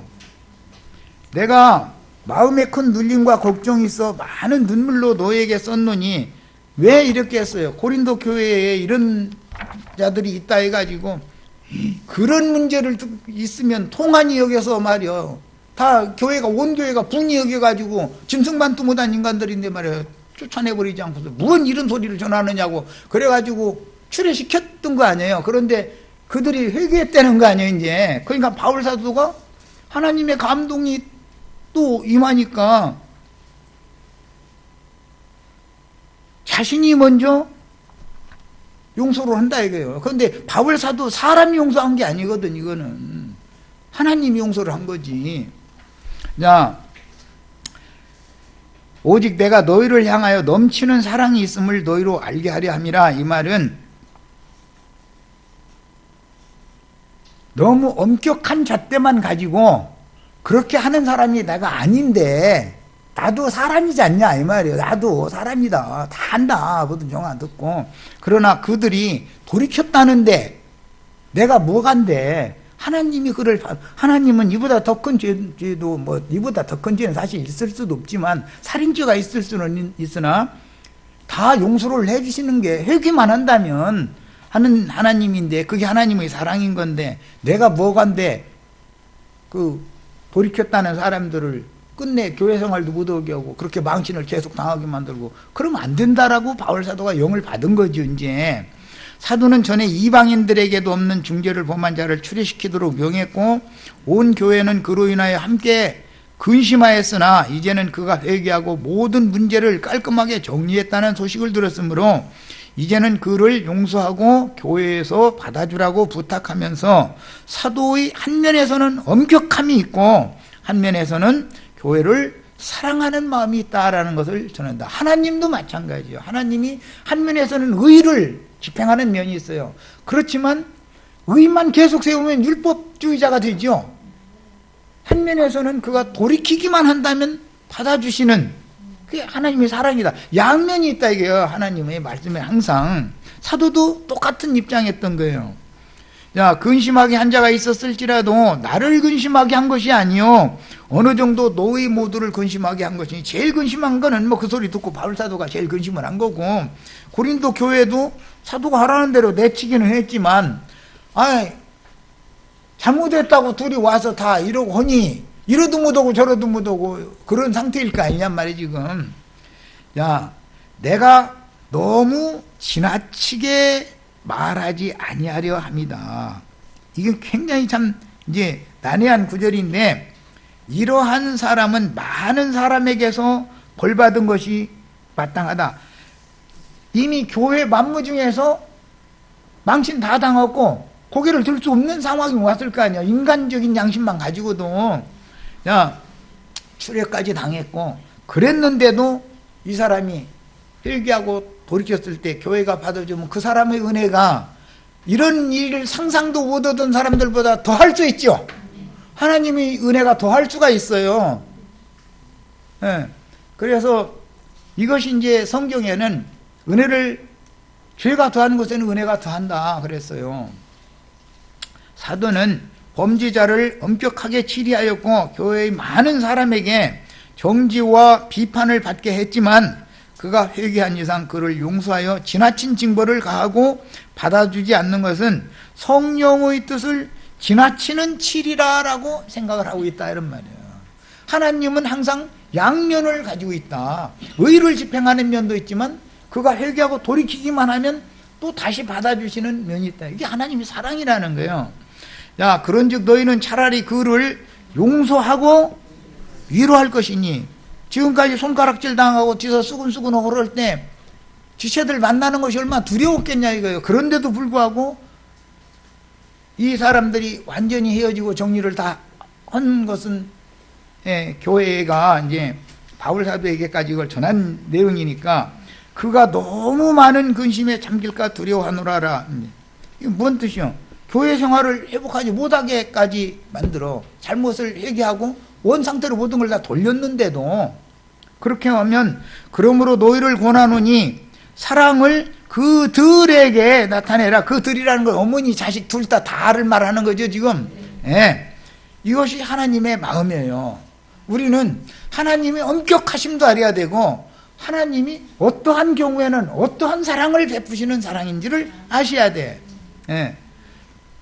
사도를 통해서 성령의 사랑이 교회에 전달되었고 교회는 그 형제를 용서하고 받아주어 그가 너무 많은 근심에 잠기지 않도록 그 어머니와 아들에게 나타내라고 분부하였으니 하나님의 사랑은 이렇습니다. 물론 이보다도 더 큰 살인죄도 그가 분명하게 회개해서 회개의 열매를 표시를 딱 낸다면 확실하구나 싶으면 하나님 그를 용서해 주시는 거예요. 우리도 다 이런 시험에 들지 않았으니 감사할 뿐이지 우리가 이런 시험에 들도록 나를 시험거리로 하나님이 쓰시려고 작정하였으면 넘어져요 안 넘어져요? 나도 능히 이럴 수가 있는 거예요. 모르는 거예요. 성경에 나와 있는 이런 인생사 이야기는 나에게도 능히 일어날 수 있는 일이요. 다만 나는 그릇이 이만한 그릇이 안 되기 때문에 이렇게 큰 시험을 보내시지 않았을 뿐이지. 야, 너희가 범사에 순종하는지 그 증거를 알고자 하여 내가 이것을 너희에게 썼노라. 너희는 무슨 일이든지 누구를 용서하면 무슨 일이든지 중에는 그 두 사람 이야기도 당연히 들어가는 거죠. 나도 그리하고 내가 만일 용서한 일이 있으면 용서한 것은 너희를 위하여 그리스도 앞에서 한 것이다. 이게 사도의 마음이었었어. 이는 우리로 사탄에게 속지 않게 하려 함이라. 우리는 그 계책을 알지 못하는 바가 아니라. 이게 너무너무 중요한 이제 결론 이야기입니다. 거기는 줄을 쳐놓습니다. 사탄에게 속으면 안 된다. 첫째는 사탄이 그 어머니와 그 자식을 시험한 것인데 거기에 속은 경우죠. 예. 그 다음에 회개할 기회를 주기 위해 하나님 엄격하게 질의해서 교회 밖으로 내쳐버렸어요. 이방인 취급했어요. 그런데도 만약에 끝내 돌이키지 않으면 사탄에게 계속 속고 있는 거죠. 은혜가 임하면 돌이킬 수 있다 이거예요. 돌이켜. 그러면은 교회가 성령의 지시를 따라서 당연히 그를 받아들여야 된다 이거예요. 그리고 다시는 누구도 과거에 너희 모녀가 이랬다는 이 말을 한마디라도 하면은 자기가 그 시험 당할 수 있죠. 이렇단 말이요. 남을 함부로 정죄하면 안 돼. 누구도 하나님이 지켜주시니까 하루하루 견뎌나는 것이지, 은혜가 없으면 누구도 다 이러고도 남을 수 있는 거예요. 이 사람들만 그런 게 아니야. 자, 그래서 사탄의 계책이라는 것은 인간의 약점이 무언가를 너무 잘 알기 때문에 가장 약한 부위를 치고 들은단 말이야. 그래가지고 쓰러뜨리고 나서 하나님께 정죄받고 영원한 심판을 받게 하려는 것이 사탄의 계책이다 이거예요.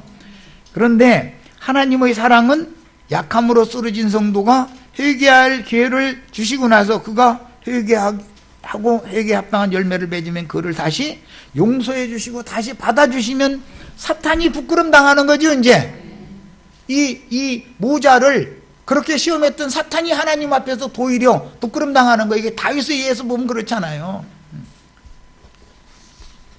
사람의 눈으로 보면 이 모자가 다시는 구원받을 수 없는 사람이잖아요. 인간 세상에 있을 수 없는 일까지 했으니까. 그런데도 하나님의 눈에서 보면 그게 아니다. 자, 그러면 우리는 여기서 무엇을 할 수 있느냐? 이 어머니와 이 자식의 그 관계를 볼 때 그들이 이 큰 시험도 등이 딛고 일어날 만한 분량이 되니까 이런 시험을 보내는 것이지, 만약에 나한테 이런 시험 보내시면 난 교회 와서 다 회개했으니까 교회 생활 다시 하게 해달라고 난 못해. 난 차라리 그냥 자살을 하고 말든지 뭐 어디 먼데 이사 가서 신앙생활 않고 그냥 막 멋대로 그냥 살다 죽어버리든지 그러지, 이런 담력이 나는 없어.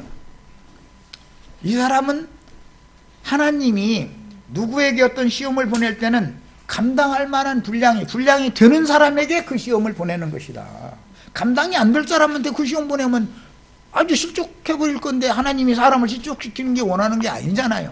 다만 교회에 이런 일을 표본으로 지금 삼는 일일 뿐인 것이다. 하나님 편에서 보는 거예요 이게. 자, 그와 그 어머니가 회개했다는 뜻은 악한 관계를 청산하고 원래의 자리로 돌려놓았다는 뜻이므로 모자 관계로 회복했다는 뜻입니다. 예, 두 가지 경우가 있을 수가 있어요. 홀어머니와 자식의 관계, 첫 번째는, 아니면 아버지의 첩. 아버지의 첩은 맏아들과 나이가 비슷비슷한 연배일 수도 있죠.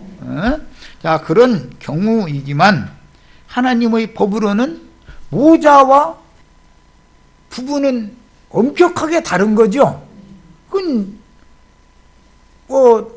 예를 들어서 후초로 내 아버지가 맞은 계모지.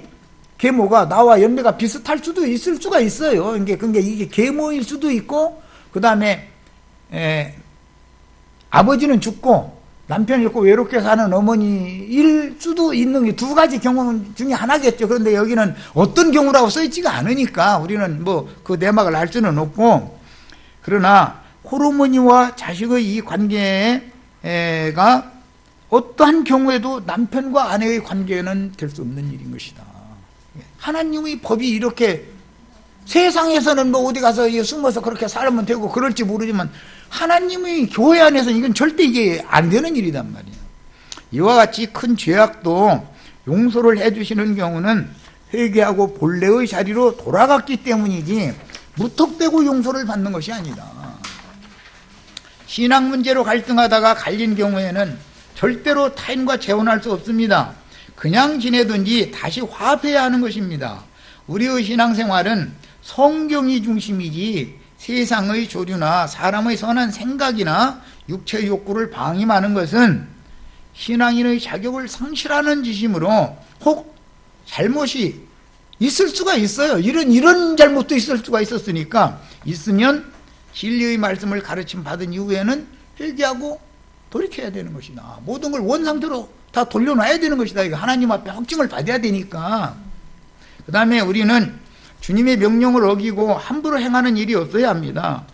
교회 중에는 한 아내의 남편, 한 남편의 아내로 남아야 합니다. 혼인을 귀히 여기고 침소를 더럽히지 말아야 하는 것은 주님의 명령입니다. 그래서 갈리기 전에 성경을 깊이 묵상하고, 물론 이 지점에 목회자가 양무리에게 이런 걸 소상하게 평상시에 자주 가르치고 그렇게 하지 않았으면 그 목회자 책임이죠. 이런 사고가 예를 들어서 났다 하지, 교회 중에 모장 안에 뭐 이런 일이 있다, 이건 바울사도가 책임이 없겠어요? 당연히 목회자인데 바울사도가 책임이 있는 거죠. 사전에 이런 걸 다 이렇게 엄격하게 가르치고 그랬으면 이런 일이 없었을 거 아니야. 그런데 일은 벌어지고 났으니 그럼 어떻게 할 거냐 이거. 그래도 거기에는 하나님의 뜻에 따른 대책이 이렇게 결론이 나온다 그런 말이에요.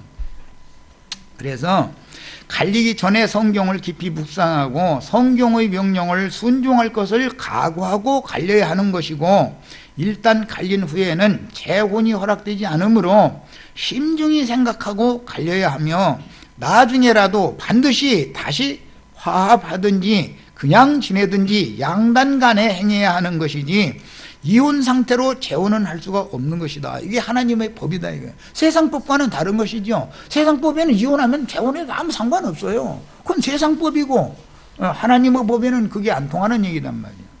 그 다음에 부부간에 신앙 문제로 극심한 갈등을 할 때 갈리고자 하면 갈리게 하라고 하셨지만 함부로 재혼을 해도 된다는 뜻이 절대로 아니며, 혼자 지내든지 다시 합하여 신앙이 달라서 갈라섰던 남편이나 아내를 전도를 해서 구원을 얻게 하라는 것이 하나님의 권고 말씀이다.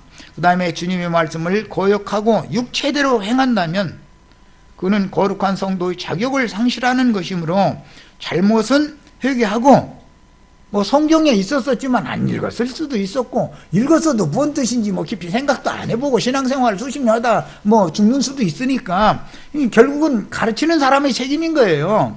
자, 그런데 이미 일어난 일은 그런 시험을 통해서 교회를 하나님이 더 굳건하게 세우는 데 목적을 지금 두는 것이단 말이에요. 어떤 시험이라는 건 그 사람이 감당할 분량이 되니까 그 시험을 보내는 것이다. 이걸 꼭 믿으시기를 바라요. 예. 쓰러지라고 그런 시험을 당하게 한 게 아니에요. 자, 디모데전서 3장 2절, 그러므로 감독은 책망할 것이 없으며 한 아내의 남편이어야 된다. 감독이라는 건 장로가 감독자지요. 그런데 교회를 인도하는 감독자는 조건이 뭐냐? 반드시 한 아내의 남편이어야 된다 이거예요. 이게 감독자의 경우는 아내와 사별을 한 경우는 그럼 어떻게 할 거냐? 이 문제가 이제 나오는 거예요. 그때도 한 아내야 되는 거예요. 이건 이제 레위인의 율법에서 나오는 거예요. 레위는 과부에게 장가 들 수 없어요. 반드시 이스라엘의 자녀 중에서 이방인과 혼인할 수 없어요. 레위는 그 율법을 적용하는 거예요. 목회자라는 건 더 잣대가 양무리보다 한층 이제 더 높아 이제. 예, 이렇게 하는 거예요. 야, 그 다음에 이제 디모데전서 3장 12절, 집사들은 장로나 집사는 한 아내의 남편이어야 된다. 이 조건이요. 그 다음에 디도서 1장 5절로 6절, 내가 너를 그레데에 남겨둔 이유는, 디도를 그레데에 떨어뜨린 이유는 남은 일을 정리하고 내가 명한 대로 각 성에 장로들을 세우게 하려 함이니, 장로를 어떤 사람을 세워야 되느냐? 책망할 것이 없고 한 아내의 남편이어야 된다. 이게 조건이요. 첩을 취했거나 아내가 사별했다 해서 함부로 재혼을 하거나 그건 허용하지 않는다. 교회의 목회자라는 건 이렇게 엄격한 거예요. 하나님 말씀이라는 건. 이제 아내와 사별을 해가지고 재혼을 하려면 목회를 그만해야 되는 거죠. 설교권이 박탈당하는 없는 거예요. 그 사람은 가르칠 자격을 주지 않는 거예요. 이렇게 오며요 성경이라는 건.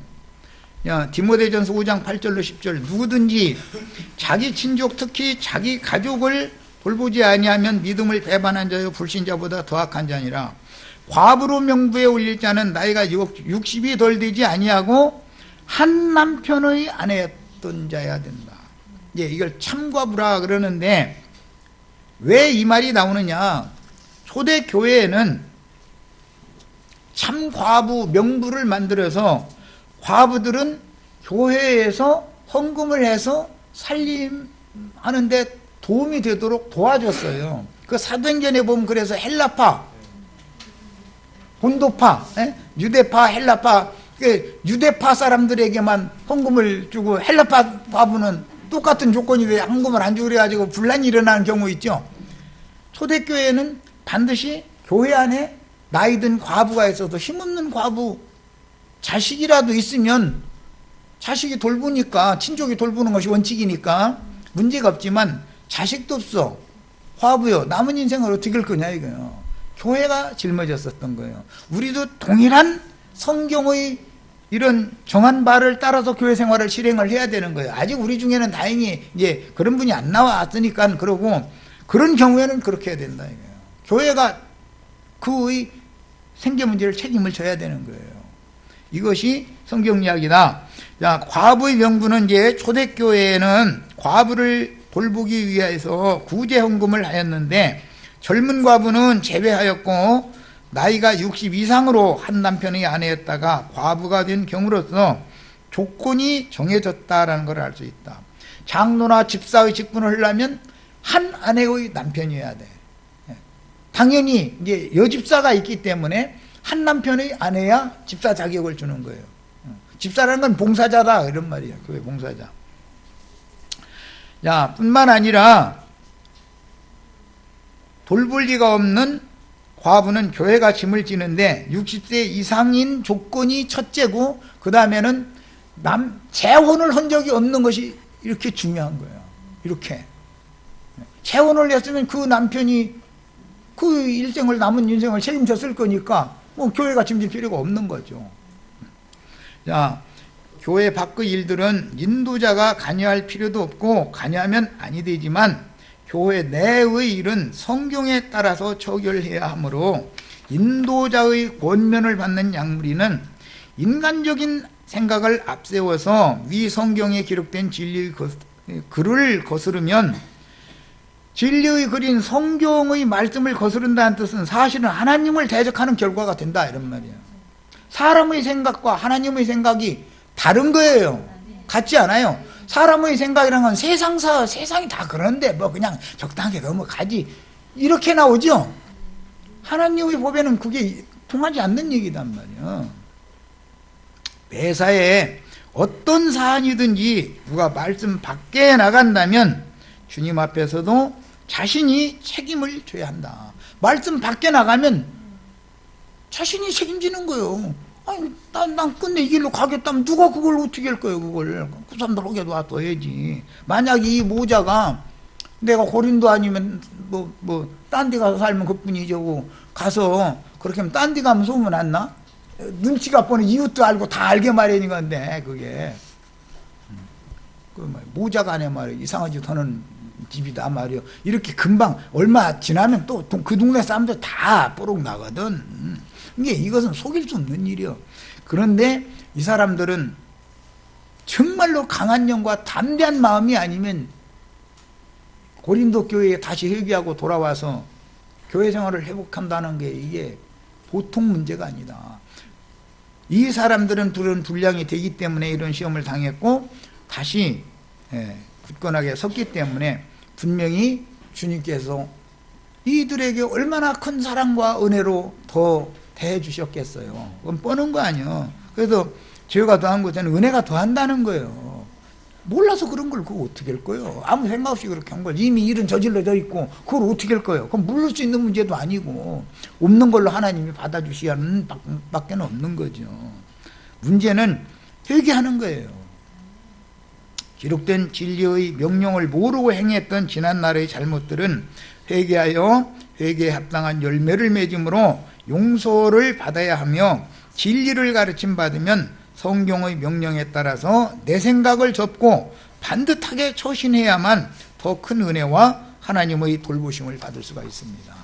오늘 이 집회가 좀 길었는데 2시간 다 쓴 거죠?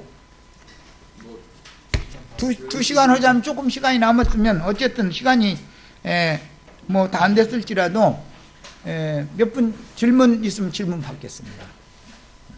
예, 제가 질문하겠습니다. 예.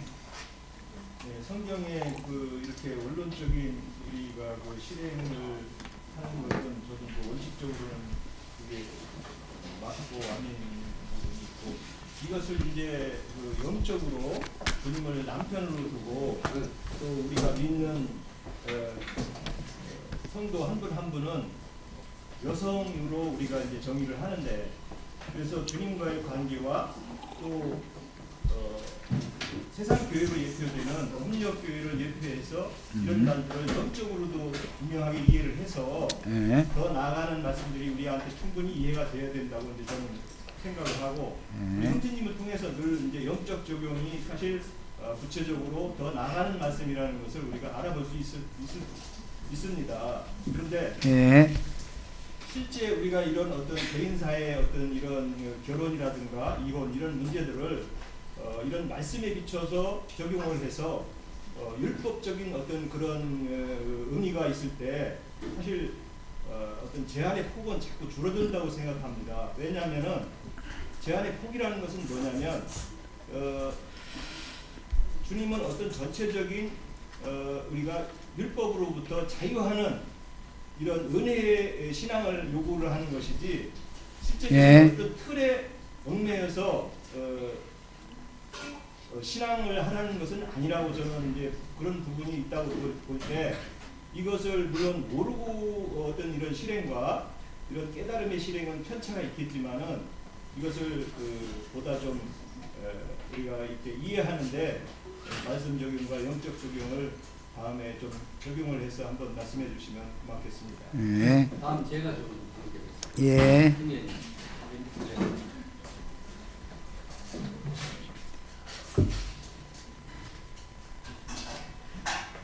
오늘 형제님을 통해서 많은 것들을 좀 배우게 되었네요. 오늘 조금 전에 이제 우리 기령제님이 그런 문제에 대해서 이제 질문을 하셨고, 저 역시 이제 그런 문제들에 있어서 지금까지 내가 목회를 할 때도 그런 잣대를 가지고 분명하게 이제 권면하였던 일들과 이런 것들이 있었기 때문에 저는 오늘 말씀 가운데서 우리 형제님과의 중복되어지는 말씀들이 많이 있습니다. 있는데 오늘 이 신명기 24장 1절에서 4절의 말씀을 오늘 우리 기령제님이 생각하는 것처럼 우리가 어떤 율법의 잣대로 이것을 될 것이냐, 그렇지 않으면은 하나님의 사랑의 법으로 이것을 될 것인가 하는 것에 대한 것에 차이점이 있는 것은 분명하다, 저는 이렇게 생각되었습니다. 그래서 제가 지금까지 생각해왔던 그런 신앙의 어떤 한 부분들을 얘기하고자 하는 겁니다. 그래서 이런 판단은 뭐 성경에서 판단되어졌다 할지라도 사람이 판단할 수 있다는 점이 되어지고요. 오늘 제가 보는 관점은 기령제님의 얘기대로 우리가 어떤 성경을 볼 때에 완전한 것으로 나아가는 것은 하나님의 사랑의 법까지 나아가는 것으로 되어져 있지, 그것을 중개하는 것에서 거쳐서 그것을 어떻게 하는 것은 되어 있지 않죠. 저는 그렇게 생각하고요. 오늘 신명기 24장 1절에서 4절의 얘기 가운데서 수치되는 일 맞습니다. 에르바라는 단어를 갖고 있어서 형제님을 통해서 얘기를 들었고요. 그럼 1절에서 저는 4절의 말씀을 보면서 수치되는 일, 이혼정서, 후보, 미워하면 이혼정서를 써주고 또 전복이라는 얘기들에 초점을 맞추려고 합니다. 첫째, 이스라엘은 하나님 앞에서 영적인 가늠제에 대한 율법의 말씀이에요. 이 말씀은요, 1절에 수치되는 일은 음행했다는 것은 뭐예요? 하나님 외에 다른 세상 신을 사랑하여 즉 바벨론과 아수르를 사랑하여 그들에 있는 모든 문물과 그들의 풍속과 풍족과 모든 것들을 사랑하는 마음이 있을 때 하나님께서는 네가 그를 사랑함으로 그 사랑함으로 돌아가라 해서 하나님께서는 그들을 바벨론과 아수르의 포로로 붙잡히게 하셨고, 그러나 그들이 돌아갔지만은 하나님을 다시 찾으며 갈망했을 때 하나님께서는 너희가 할 수 없다는 것을 분명히 얘기하고 하나님은 사랑의 법으로 그들을 이끄셨습니다. 두 번째, 이혼 정서라는 것은 선지자의 경고의 말씀들이죠. 이 말은 회개하지 않으면 버리겠다 하는 선포를 계속하셨습니다. 2절의 말씀에 다른 사람의 아내라는 것은 예수 그리스도를 포함하는 것인데 후부이지요. 3절 후부 예수 그리스도의 이혼 정서라는 것은 역시 주님이 이 땅에 오셨음에도 불구하고 유대인들은 복음을 믿지 아니하였죠. 그래서 이혼 정서를 써줌으로 인해서 주님께서는 늘 유대인들을 암탉이 병아리 품듯 수없는 설득을 하였고 교훈했지만은 듣지 아니하였기 때문에 버리셨습니다. 그래서 말하기를 화했을진저 서기관들아 바리새인들아 이 독사의 자식들아 이렇게 얘기했습니다. 그러면 언제나 성경은 율법을 동행하되 그 율법이 더 나아가서 하나님의 사랑의 법으로 이어져 간다는 것을 우리는 알아야 됩니다. 우리가 복음을 듣고 다시 율법 전 남편으로 돌아가는 휙이 되어지는 것은 가증한 자들이다 이렇게 저는 보고 있기 때문에 그렇습니다. 위에 본문들은 주님이 마태복음 10장에서 오늘 형제님이 말씀하신 것처럼 인용했습니다. 자, 중요한 부분만 제가 해석하겠습니다. 6절의 말씀에 하나님이 짝지어 주신 것, 이건 하나님과 그의 백성을 말함이지 사람의 일을 꼭 의미하는 것은 아니라고 저는 봅니다. 사람들은 하나님이 짝지어줬다고 얘기하지만 자기가 마음에 들지 않거나 어떤 부분이 되어지면 서로 원수가 되어져서 으르렁거린다는 사실이죠. 결국 이것은 사람은 연약하여 율법을 지킬 수 없다는 것을 얘기하는 것이고 하나님은 이 모든 신약과 구약의 말씀을 통하여 이혼하는 것에 대한 것에 중점을 두는 것이 아닙니다. 재혼하는 것에 대한 중점도 물론 아니겠지만은 너희가 어떻게 살아야 하나님 앞에 돌아갈 수 있는가 하는 것을 말하고 있지요. 우리는 참뜻을 알아야 되죠. 결국은 하나님은 율법으로는 너희가 구원을 얻지 못한다는 것과 하나님의 사랑의 법으로 용서를 받을 수 있다는 겁니다. 9절의 말씀도 그것을 사람의 일로 받아서 당시의 기독권자들이 어떻게 했어요? 오늘 형제님을 통해서 수없이 들었습니다. 왜냐하면 유대인들은 그러한 이혼 정서를 써주고 이혼함으로 해서 자기 마음대로 했기 때문에 유대교회는 많은 과부들이 생길 수밖에 없었다는 얘기죠. 그러므로 우리는 다른 여자가 좋아서 장가가는 것을 이것은 욕정에 사로잡혀서 자꾸 이혼하는 것을 금하는 쪽에 있는 것은 분명한 사실입니다. 이것은 하나님이 자기 백성에게 어떠한 죄도 용서하지만 음행은 용서하지 못한다는 말씀입니다. 분명하게 맞아요. 그런데 실제로는 성경에 보면은 호세아서를 보면은 호세아의 아내였던 고멜은 수없는 창기의 짓을 하게 되어집니다. 하나님은 자기 백성 이스라엘 깨닫고 도기가 오기를 기다리면서도 음행을 경고하고 계신 것은 분명히 맞습니다. 그러나 우리가 적용해야 할 것은 하나님의 마음처럼 실제로 아내가 음행을 했더라도 그녀가 뉘우친다면 우리가 이혼할 조건이 되어졌다 할지라도 그것은 성경에 있는 것처럼 7번, 70번이라도 용서하는 마음을 가져야 하는 것이지 가늠했기 때문에 이혼해야 된다? 이것이 성경은 말하고 있는 것은 아닙니다. 그러나 그가 꼭 법에 호소하여서 이혼해야 할 때는 어쩔 수는 없겠지요. 그러므로 사람의 죄는 사기죄나 간음죄나 같은 죄이지요. 근데 다만 하나님 앞에서는 음행의 죄가 제일 크다 하는 것은 분명히 성경은 말하고 있습니다. 이게 뭐예요? 세상에 신을 쫓는 것이죠. 하나님과의 남편 되신 것을 잃어버리고 세상에 신을 쫓아서 쫓아가는 것은 하나님 앞에 첫 번째 1계명을 어기는 죄가 되는 거예요. 이게 하나님 앞에 음행의 죄예요. 다시 마태복음으로 좀 돌아갑니다. 형제님이 말씀하셨던 마태복음 5장 31절에서 32절에만 또 일렀을 때 누구든지 아내를 버리면 이혼 정서를 줄 것이라 했으나 나는 너희에게 이르노니 누구든지 엄행한 연고 없이 아내를 버리면 이는 그녀로 간음하게 하며 또 누구든지 버린 자에게 장가드는 자도 간음함이라. 자, 이 말씀도 마태복음 19장의 말씀과 동일합니다. 영적 간음의 악함을 강조하고 있죠. 환기시키는 말입니다.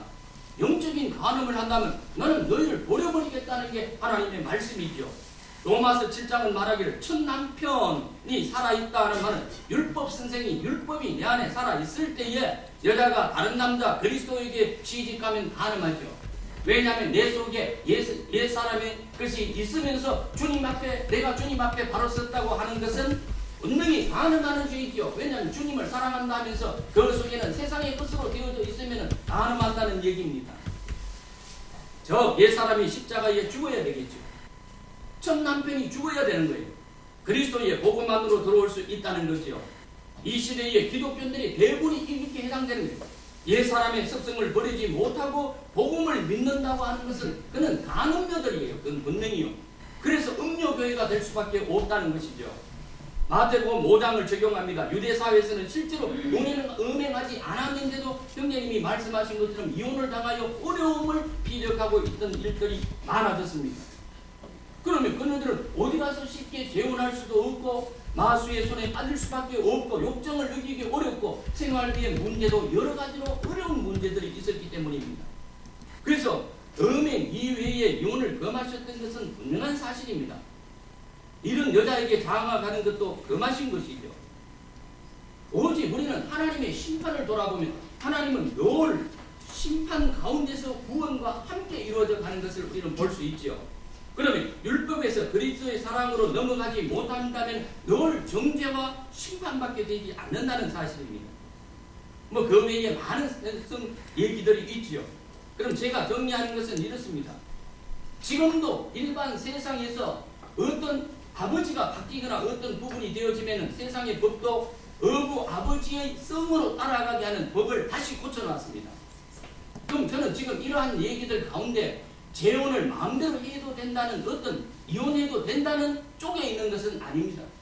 우리가 영적인 의미를 더 가지고 이런 것에 하면은 절대 안 된다는 것에 기준을 주지만 우리가 어떻게 해야 한다는 것인가요? 그렇다면은 오늘 우리 여기에 지체들의 가운데서도 불법 체류자가 많다는 거예요. 분명히 정께님이 말씀하시기를 성경의 말씀은 분명히 재혼할 수 없다는 것이 하나님의 판결이라 얘기했습니다.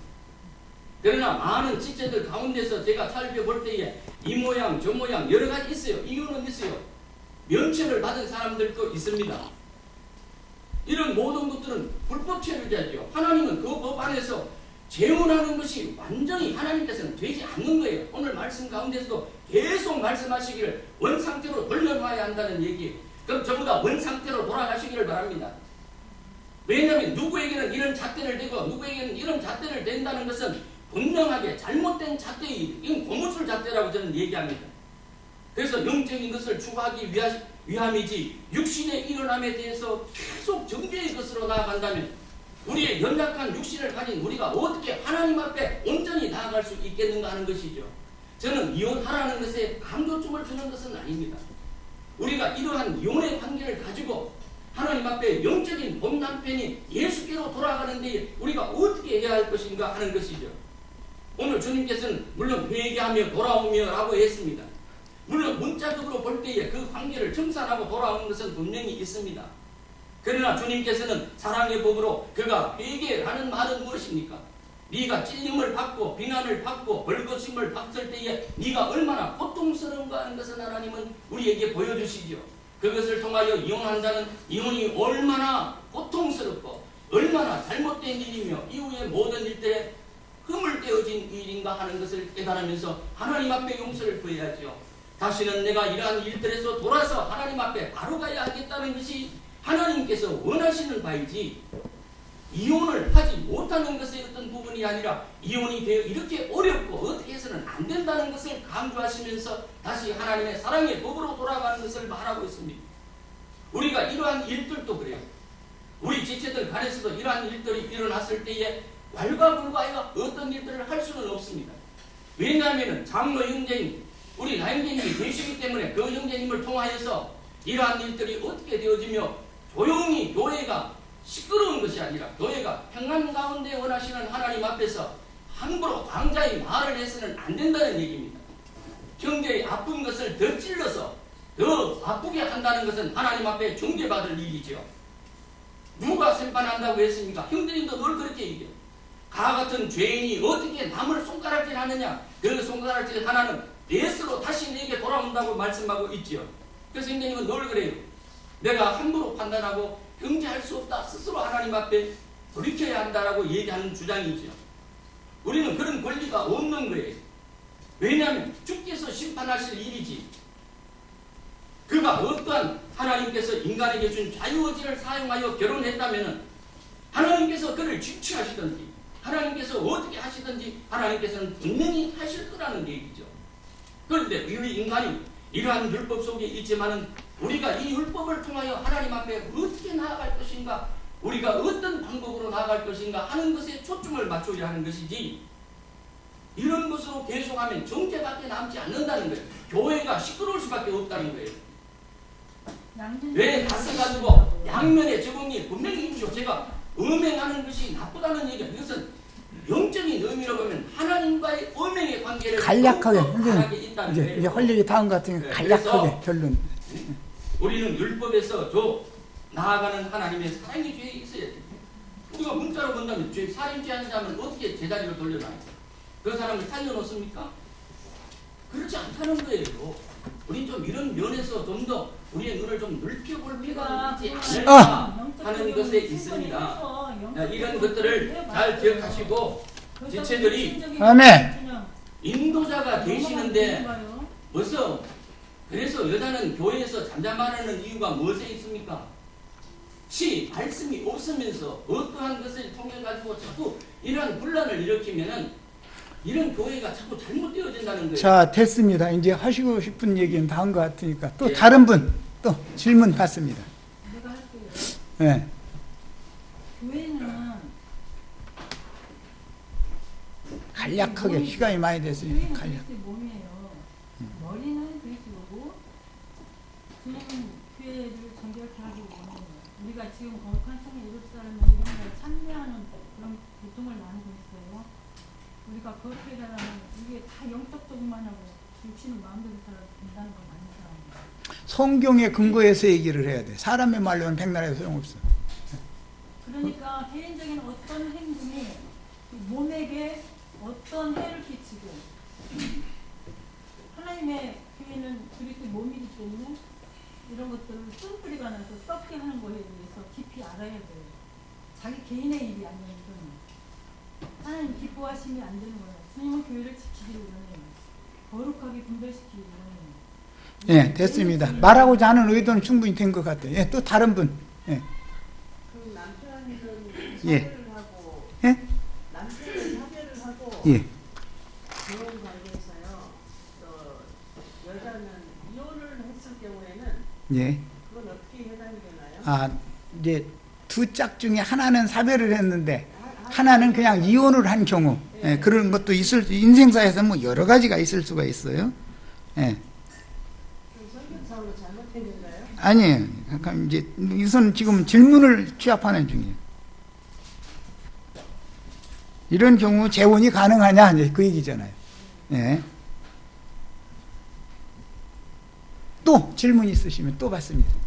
저희가 그 부부상에 예? 불안한 어떤 일 타산을 위해서 어떤 한쪽의 어떤 이혼 요구에 의해 가지고 이혼을 하는 경우잖아요. 대부분 그렇지 뭐. 어느 한쪽이 자꾸 강요를 하니까 하는 거니까. 예. 세상에서는. 생활 가운데 어떤 이제 세상법이라는 것도 있기 때문에 세상법에 저촉을 받고 또 어떤 그거의 세상법의 어떤 그 논리로다가 부합이 되지 않을 경우에 저희가 이제 믿음 생활을 하는 저희 입장에서는 어떤 그런 것도 감안해서 그런 세상에 속한 어떤 남편의 어떤 이혼 요구가 어떤 끊임없이 이제 그런 어떤 불가항력적으로 어떻게 들어올 경우에 저희가 이혼을 어떻게 이혼을 그건 하는 게 아니라 이혼을 당하는 거 이혼이 되어지는 부분이거든요. 그리고 나서 이제 그렇게 결말이 나고 나서는 저희가 교회 안에 들어와서 어떤 그런 부분들을 또 다른 방면으로 하나님 앞에서 정말 참 남편을 모르고 참 사랑과 참 가정이 무엇인지 저희가 이제 바르게 알고자 하는 것이 더 큰 목표라고 생각이 되거든요.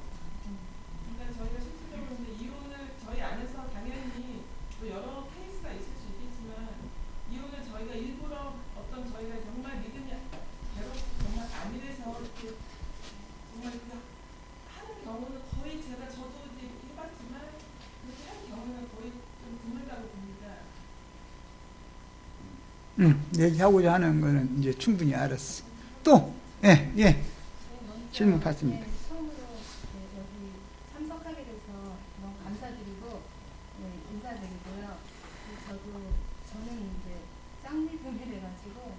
나온 경우도 이렇게 좀 남편의 눈치를 봐가면서 이렇게 나오게 됐는데 이것도 다 하나님의 이렇게 인도하심이라고 감사드리면서 나왔고요. 오늘 이렇게 예. 말씀 이렇게 들어봤더니 저는 이제 지금까지는 은혜 안에 살고 있었다고 생각했기 때문에 이렇게 율법적인 그런 말씀을 하셨을 때 좀 자유로웠었는데 힘든이 말씀을 계속 듣다 보니까는 내가 너무 이렇게 그런 은혜 속에서 방종하면서 율법을 너무 풀어져 있지 않았나? 그런 말씀을 생각이 들었고, 운하명하지 않았나? 들으면서 이렇게 들었다가 중간에 이제 그 어떤 말씀을 하셨는데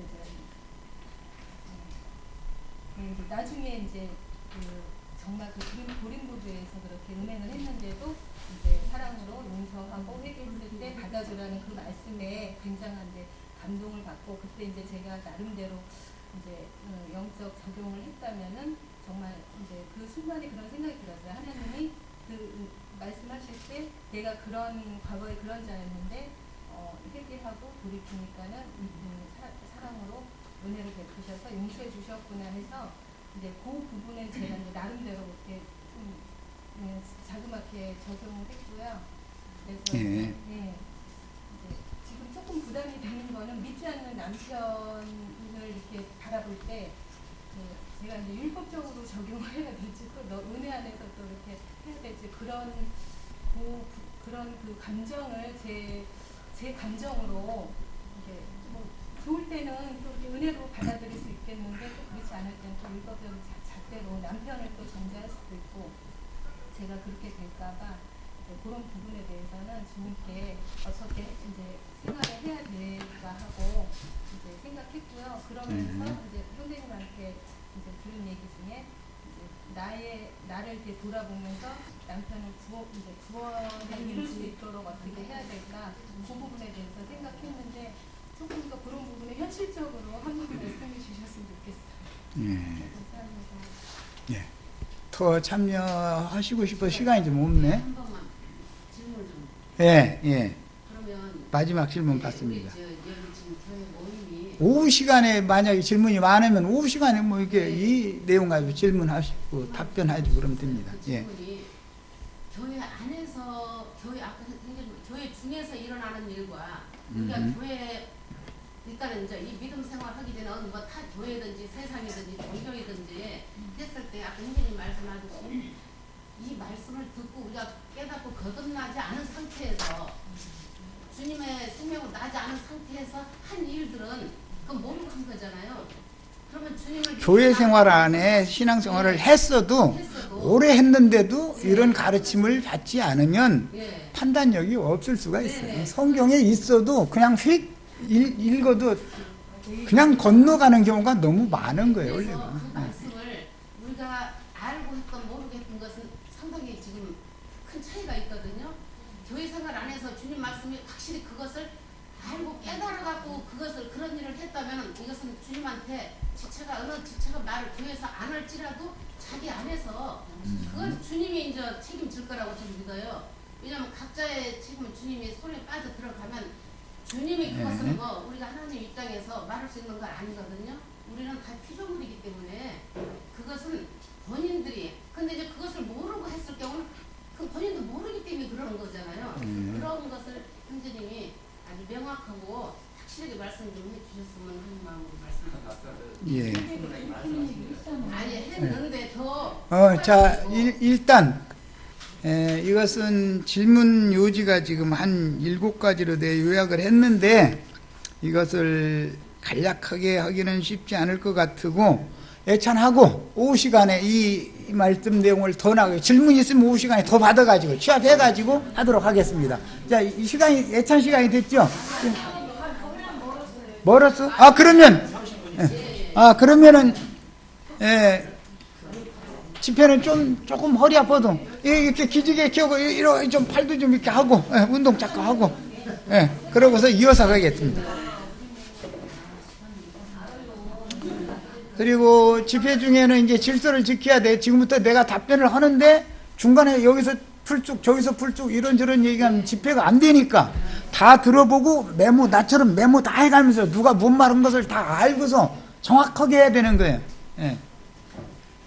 손들어 가지고 질문거리가 있으면 내가 증거한 다음에 또 받을 거니까 그렇게 하시면 됩니다. 잠깐 화장실 갔다 오실 분 갔다 오시고 시작하겠습니다. 네.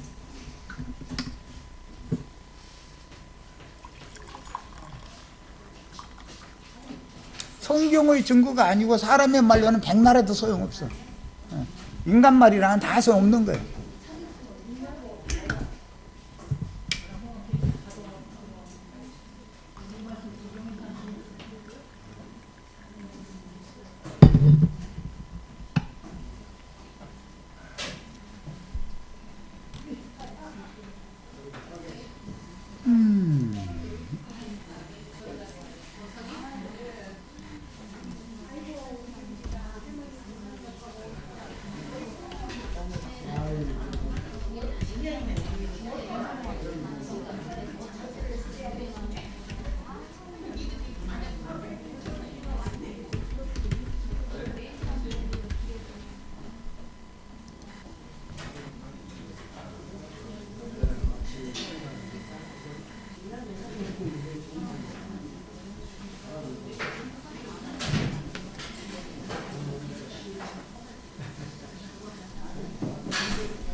형님 앞에 그 강남한 거 떴어요? 영상 떴습니까? 아, 그거 잘 모르겠네. 해난 것 같은데? 아, 지금 이거 녹화 되고 있는 중인가? 정신이 없어갖고. 안 떴어요? 아, 돼 있어. 아니 이거는 지금 2시간 한 1시간 30분 해가지고 2시간 타임이 돼가지고 그러니까 그걸 반으로 이제 잘라야지. 나가는 게 되게 어려워. 지금 시간이 많이 적거든요.